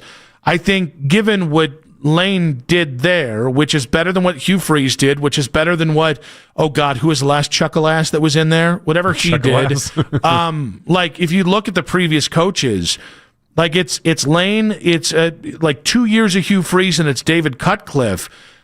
Lane is better, his high point is better than any of their high points. Right. I think really what it came down to is Ole Miss got pissed that they're still Ole Miss. Well, and so this kind of brings up, it's interesting you bring up Brian Kelly, and obviously there's the LSU connection there, but it almost feels like now he left Notre Dame, and when he left Notre Dame, it was with the idea that Notre Dame, he didn't think with the resources that Notre Dame had, they wouldn't be able to get to the national title game. That was his big line of thinking, and LSU would offer that up, and then you fast forward, and because of what he built, Marcus Freeman then had him in the national title game. And so I almost wonder, in an interesting twist, if this ends up going down the same way for Lane Kiffin.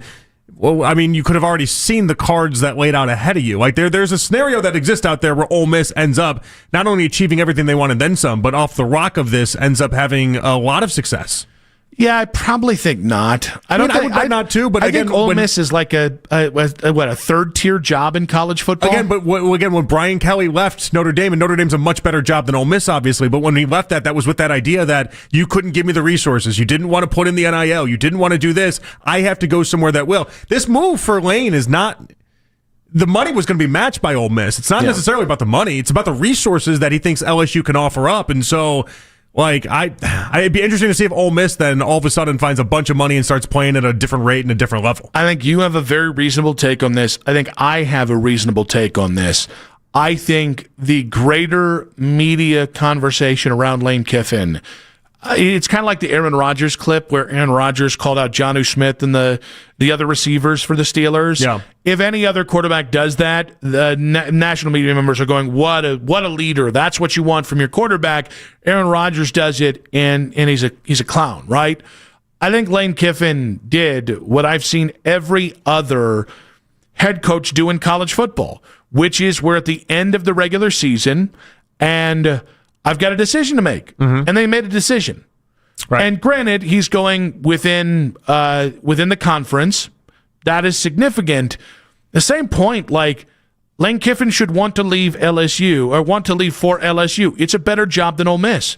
And if Lane Kiffin, now the bar is so low because of Brian Kelly, if Lane just wins a national championship in the next 3 or 4 years, he's going to be set for the rest of his career. Okay, but I think it would have been perceived better if he had just come out and said, basically what you laid out there. I think it would have been perceived better. The part that he lost me a little bit, and I defend Lane. I've always liked Lane Kiffin. I liked him when he was hired by the Raiders. That didn't work, obviously. But I liked him at Tennessee. I liked him at USC. There's been something that I've always gravitated towards with Lane that I like.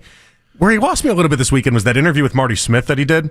And instead of just coming out and saying, listen, I wanted to go to LSU because I think LSU gives me the resources to succeed, and ultimately I want to win a national title, and I think they give me the best chance to do so, he brought his dead father into the mix and was like, my dad, when he died, I heard from this program, this program, this program, this program, and the amount of places that he went was valuable because then it told me how many lives you can be impactful with and how many people you can impact. And I just thought that was just a lame message in that moment. Like, don't put it on your dead father. Like, I didn't love that. I just wish he would have just come out and been honest about it and said, I want to go to LSU because I think they can give me the best chance to win. How do you know he wasn't honest about it? Well, that's your reason then? Because you want to touch as many people as possible? That's what you're going off of? I mean, I'm not saying it's the only part, you can touch a lot of people at Ole Miss, though. Like, it's like the idea that he had to go to a whole new school to touch a brand new set of people. That one fell short for me. I think the media hoopla around Lane Kiffin, and listen, the reason why it's this year is it is because he is the most prominent coach that I think is going to be changing geographical locations. So I think that's part of it. I think most of it's just Lane Kiffin. I think it's butthurt Ole Miss fans, which is embarrassing as hell. And I think it's national media members. Like, I'll be honest with you guys, I don't care about coach movement anymore. There are huge buyouts these guys have to pay to leave, and players can leave whenever they want, and players make money now. Mm-hmm. Like, the things that used to make me go, but what about the kids? No, it doesn't matter anymore. There's no loyalty. At least it's all on the table now. But what I don't like is this idea that Lane is some sniveling this, that, the other. I know the guy trolls a bit. I know he can be a bit of a jackwagon. But I think the wrong here, if there's any, is on the Ole Miss side of things, because we live in the NIL era where players aren't held captive and aren't held the same way. Hell, I guarantee you a couple of kids from Ole Miss are going to be following Lane to Baton Rouge anyways. So it's like, I just think in general, I think the college conversation needs to change. I think we need to stop negging players for doing what's in their best interest, even if in the end, by the way, they make a move that's counterintuitive to that. Even when it's led by family members who might be well-intentioned, like Nico Iamalieva. Like, I think we need to stop snapping about that, and I think we need to be over. Like, I think the bigger problem now, and I know Mark Stoops tried to leave for Texas A&M 2 years ago, but Mark Stoops was a guy that had another guy that had as much success at Kentucky as anyone has had since 1982.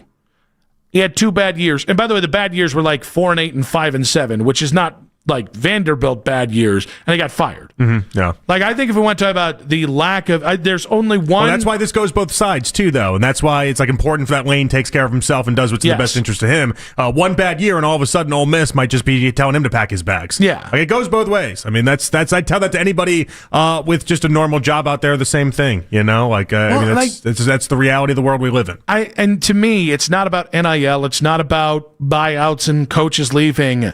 Like, the idea of loyalty in college athletics has always been a one-sided myth, right? When a coach leaves, he's just being a businessman. When a player leaves, he's he's not showing gratitude. He's screwing up his life. He's doing all that. Somehow with the Lane thing, we have course corrected that now coaches have to be more loyal than players. Now everybody's on the same level, right? Yeah, and that's not a bad thing. No. Now, that being said, I also think Lane was being super sensitive when he got called a hoe. Yeah, like, for sure he was. Come on. For sure he was. And it doesn't bug you that much. I also think on social media, he knows exactly what he's doing when he trolls and does different things like that. Like, there's a part of Lane Kiffin where you start to feel like, really like, all right, I'm rooting for you. And then he does certain things and you're like, man, you just can't even help yourself. Even this whole fiasco this weekend, like, he didn't, there's not a moment of me that believes that he didn't love and relish in the idea that he took over Ohio State, Michigan, and Auburn, Alabama, and all these big games this weekend, that Marty Smith was trapped following him instead of watching any college football this weekend. Like, there's a part of him that loves that. 216-474-0092. Does Lane Kiffin deserve all the criticism that he's gotten? And what Saturday represented for Ohio State fans? And what maybe it was better than for Ohio State fans? That's coming up in 5 minutes on 92.3 The Fan.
Service. If you're looking for a unique and fulfilling career, join the United States Secret Service. To find out more, attend our career information session on Saturday, December 27th at 3 p.m. at the Cleveland Field Office. To register, email cle.recruitment@secretservice.gov. That's cle.recruitment@secretservice.gov.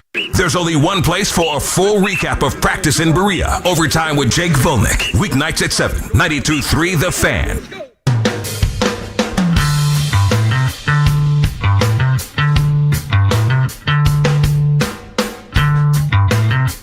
When you call someone that's a different level of stuff.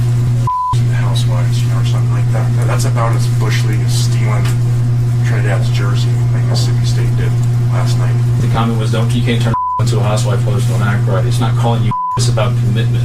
And that's what really the question is. You wanted the commitment from people were asking about where you're committed to, you're still not doing that. So you don't think there's anything wrong with getting upset about something so innocuous as that?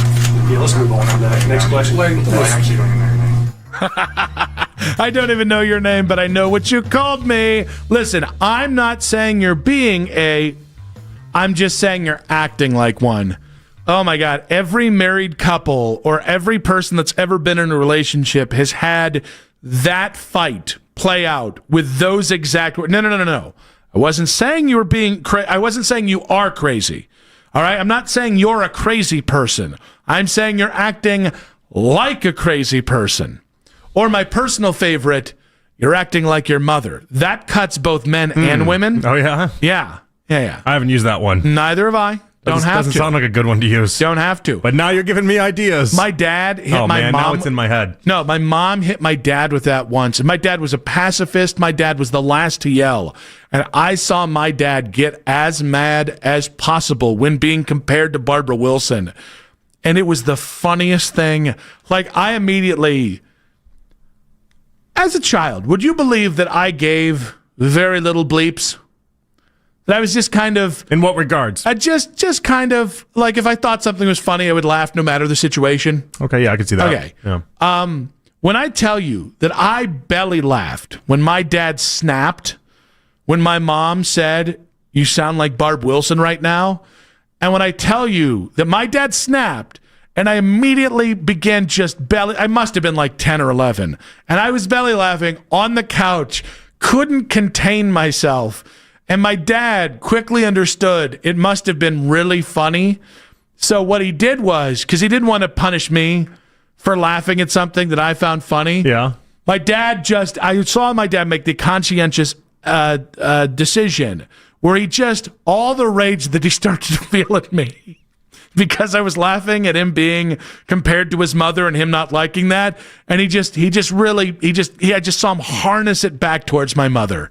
And, they made up like 7 days later. It was a long week in the Wilson household, is what I'm saying.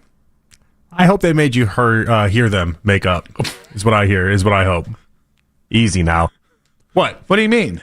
I hope that I hope that because you started that fight. I hope that like 7. I didn't start that fight. I didn't say you're acting like Barbara Wilson. I hope like 7 days later they did it right when you were around. Did what? Oh, you know what I'm saying. Did what? You know what I'm saying. What are you saying? You know what I'm saying. I don't think I do. I don't know why you want me to spell it out for you. I don't know why that's going to be a thing. If we're censoring hoe on this station, I don't know what I can and cannot say at this point. I think there are other people censoring hoe on this station. We got hoe censored like 12 times today. I hope your dad stuck it to your mom 7 days later and was like, "I'm going to make sure you're around." I'm going to make sure you call me Barb Wilson. I'm going to make sure I dare you. You hear every bit of this. You want revenge on your kids? That's how you do it. In fairness, you can't really go back at that one, right? Being like, there's nothing. What do you mean? There's nothing when I can't really say a lot of what I want to say right now. I know. My point is, it's the ultimate trump card. Yeah, no, it is. Yeah, and I hope he played that card. I don't remember. I hope he played that card long and hard. I do not recall. All night long. Nelson in Avon Lake, welcome to the show. Boys, how are you? Doing all right. What you got for us? What's up, Nelson? Hey, you know what? Breaking up is hard to do. And I'm not proud to say this, but I've been through divorce once in my life. One of the most painful experiences I've ever had. Okay. And I'm pretty sure I said a few things that I probably shouldn't have said. Now, I never called anybody a you-know-what. I don't want to get run. So the H word. Yeah, the H word. Yeah. But this I will say, man. Listen, I don't fault anybody for taking the money, right? Because that's why we call it money. Everybody wants it. Everybody needs it. It's how the world runs. And we all know that Lang left because he was taking the money. So can we stop with the whole, he was so conflicted because he wanted to coach Ole Miss and all this other stuff? Because, dude, we all know you were leaving because you were taking the money. And I thought it was embarrassing. I don't know about y'all, but I thought Ole Miss was going to match the money. It wasn't about the money necessarily. It's about the resources, which is like the money. Yeah, you know what? We all know, right? Like, the resources at LSU are probably larger, bigger, better than Ole Miss. I mean, let's be honest, right? So ultimately, whether it was his money or the resources that he was going to be able to get to put a championship-winning team on the field, whatever you want to call it, it boils down to money, right? Because if he really, truly loved it at Ole Miss, he would have looked at LSU and said, you know what? I'm staying here because I love what I built. I want to compete, So here's what I would say. I thought I was embarrassed for ESPN. I mean, and I'm sorry. I probably shouldn't have said the 4-letter word on your station, but bleep those guys. Yeah, bleep them. But I was embarrassed by this whole Lane Kiffin watch. Every time we went to halftime or whatever, and Marty Smith just sitting there waiting for this guy to make the announcement. That whole bit was ridiculous. Get over yourself. And one last thing, because I know you probably have other people calling. Can we please, college football, can we please figure out a way that this stuff is not done during the season? Couldn't this be done after the season? I mean, he was going to go there anyway, so what's it matter? So I do think, and I appreciate you there, Nelson, I do think a complete and total overhaul of the college football schedule makes a lot of sense. The problem is nobody in college football has the authority or clout to completely redo.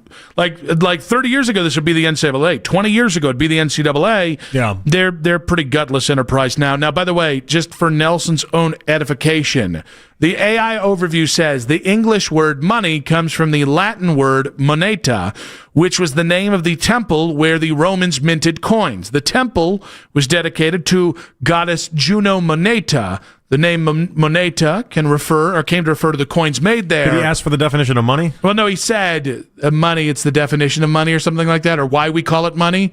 I wanted to give him the reason why we call it money. Okay, okay, all right. So it's Juno Moneta, and the coins made there. I felt like he's really on a roll, and he kind of busted my stones there. Why do we call? I forgot. I forgot. Yeah. I was like, what are you referencing? Yeah. Why do we call it dinero, Nick? Because of Robert De Niro. What does ChatGPT say about that? Because like 1,000 years ago, emperors just walked around like, you talking to me? They can't see you're squinting. That's good De Niro face. YouTube chat's got it. Come on. The smile after doing it is what got me. All right, let's go with Ben in Garfield Heights. Ben, welcome to the show. Hey, thanks, guys, for taking the call. I have a question about the Big Ten championship, but first, I can't blame Lane Kiffin for doing what he did. I used to work with a guy whose nephew was actually in the NFL, and I asked him about contracts and loyalty and all that stuff. He said the goal of these guys to make as much money as you can as fast as you can because, the career is short-lived. I can't blame any player for doing that or a coach for doing that. I would agree on that. Yeah, what was your question about the Big Ten title game, buddy? I don't see how playing our starters in this game helps us. I mean, if you lose, you're going to the playoffs anyway. It worked out perfectly for us last year. We didn't have to play Oregon in the Big Ten championship, and 3 weeks later, we were able to surprise them and, develop a game plan against them, which catapulted our run. I don't see the point of playing our starters in this game. I think these things got to go away. I don't see it, guys. But thank you. All right, thanks, Ben. We appreciate you, buddy. It's interesting, and we'll probably talk about this later on in the week as well. But like that is a big reason why a lot of people think at least that the time off helped Ohio State last year for sure, and it's a big advantage that some of these other teams have. Not playing in your conference title game is a huge thing. So I don't think Ohio State's the team to do it. Sicko Ryan Day, it just feels too early in this. It feels too early in this to basically slap the conference in the face that way. But could I see a school attempting this? Like if Lane Kiffin was the head coach?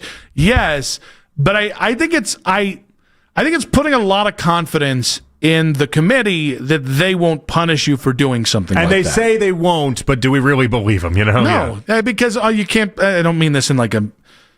Well, I guess I mean it in a mean way. I meant it more in an honest way. You can't really take the committee's word for anything week to week because in the end, they just kind of do what they want. I would say, though, like Tate and Jeremiah Smith, those guys, I mean, they shouldn't play.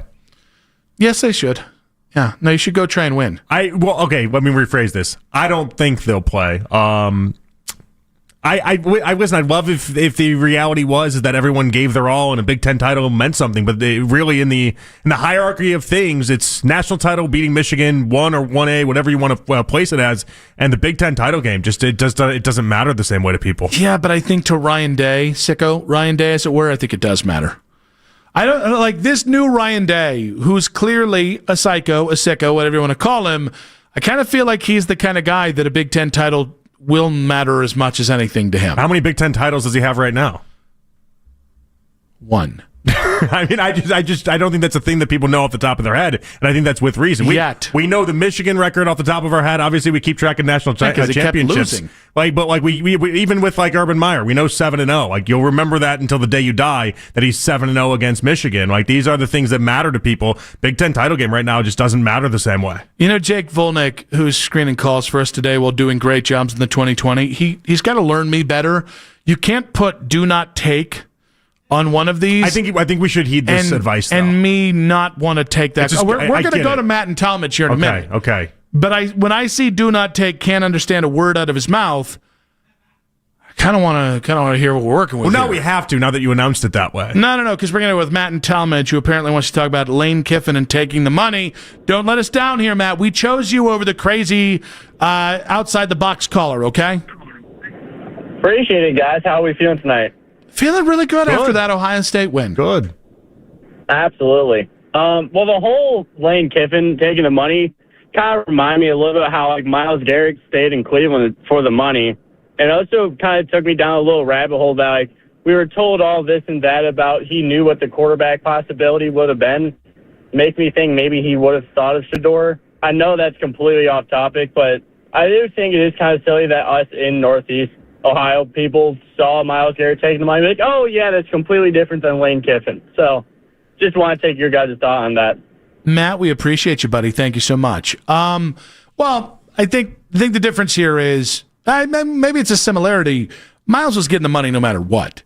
And I think Lane was getting the money no matter what, too. Well, it's just the resources attached to it. But with Myles made it basically saying it wasn't about money. I think Myles said it was about championships and doing things a different way and getting to Canton with a couple titles on his hands, and then he paved for money before free agency. Okay, so the difference, I think there's a few things there, because obviously the Browns had a say in whether or not Myles could go. That's part of why his restructured contract is set up the way that it is. But I mean, Lane Kiffin is trying to do his best to win titles in this move. Like to me, it's the opposite. Like if Myles had left and gone to the Lions, let's say, and he was trying to win titles and actually saw that through, that to me is more of a direct line to what Lane Kiffin just did. Like Lane Kiffin didn't leave Ole Miss because of the money. He left Ole Miss because he wanted to win titles, and he didn't think he could do it there at the same rate that he could at LSU. If anything, for the people that championed Myles for wanting to have a quarterback and wanting to have a better situation, you should be championing what Lane Kiffin just did as well. Great. Now the crazy caller dropped off. Hope you're all happy with yourselves, in case you missed it in 5 minutes on 92.3 The Fan.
hims.com/joy. That's hims.com/joy, hims.com/joy. Scattered snow showers overnight tonight. Low of 30. Weather brought to you by Staples. Have an easy holiday at Staples. Save on top tech and gaming gifts, shipping supplies and services to get your packages there safely. Even custom cards and wrapping paper. Staples. That was easy.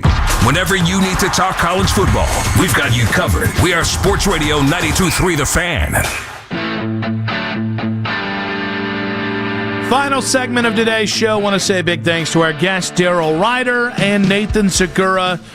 Nathan with strong stuff on the Browns' 4th and 1 decisions, on some of the special teams woes. Daryl, good stuff on Shador, good stuff on the Browns at 3-9.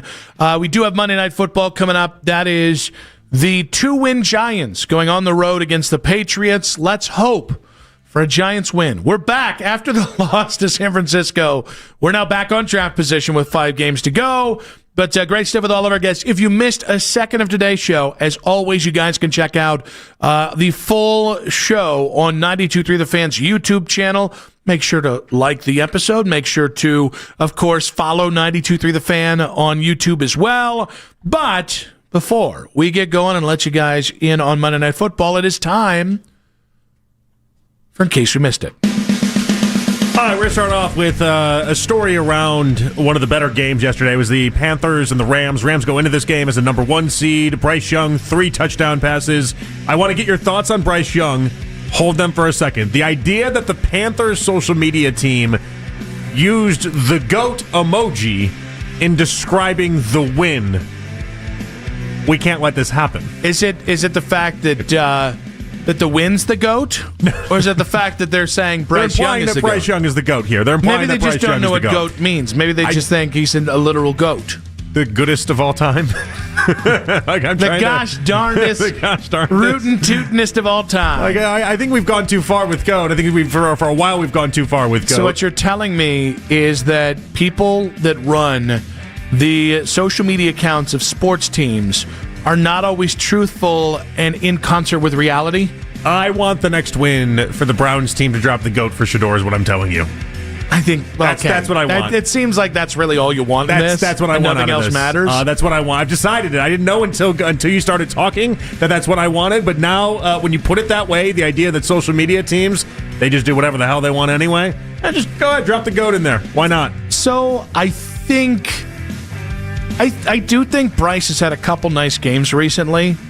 I still don't know he's not just another iteration of Kyler. I'm not really sold either. I did think this number was surprising. Is it 11 game-winning drives in 2+ NFL seasons? The youngest player to ever reach that milestone. It's a little feather in his cap. So here, okay, maybe the difference between him and Kyler is I think Bryce is a gamer.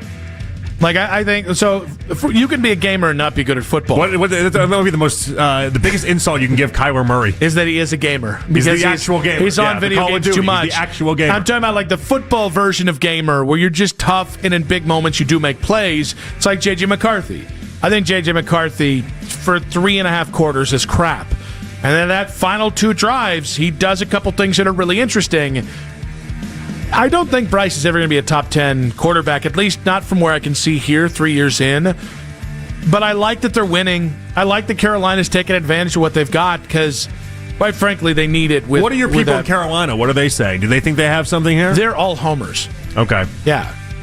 Like, there's not a person on that station that will say boo about the Panthers unless they lose. Okay. Because it'd be really hard to be like, I'm convinced. That sounded mean. But it was honest. Oh, no, I mean, we talked about it earlier. The idea that there's just a lot in sports media these days. There's a lot of that exists. I didn't call anyone a trout sniffer. That's just for Kyle Bailey. The Jaguars destroyed the Titans 25-3 in Nashville yesterday. And Tennessee running back Julius Chestnut, not a CPG, not a made up character, real guy. Yeah. He explained his dust up with Jags punter Logan Cook. I don't really know why the punter did that. Honestly. I was just trying to play hard, and he came up to me, said he was going to kill me, So I don't know what made him do that. I don't think it was any frustration.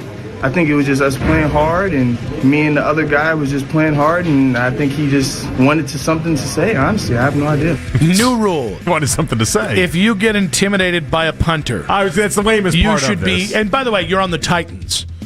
You got intimidated by the Jacksonville Jaguars punter whose name is Logan Cook. Let that man cook. I'd like Julius. I don't know what we can do here, bud. I don't know. It's a tough look to get in a fight with a punter. Not just that, but he wasn't even really involved in the initial play. But then you're like, hey, what happened with that? He told me he was going to kill me.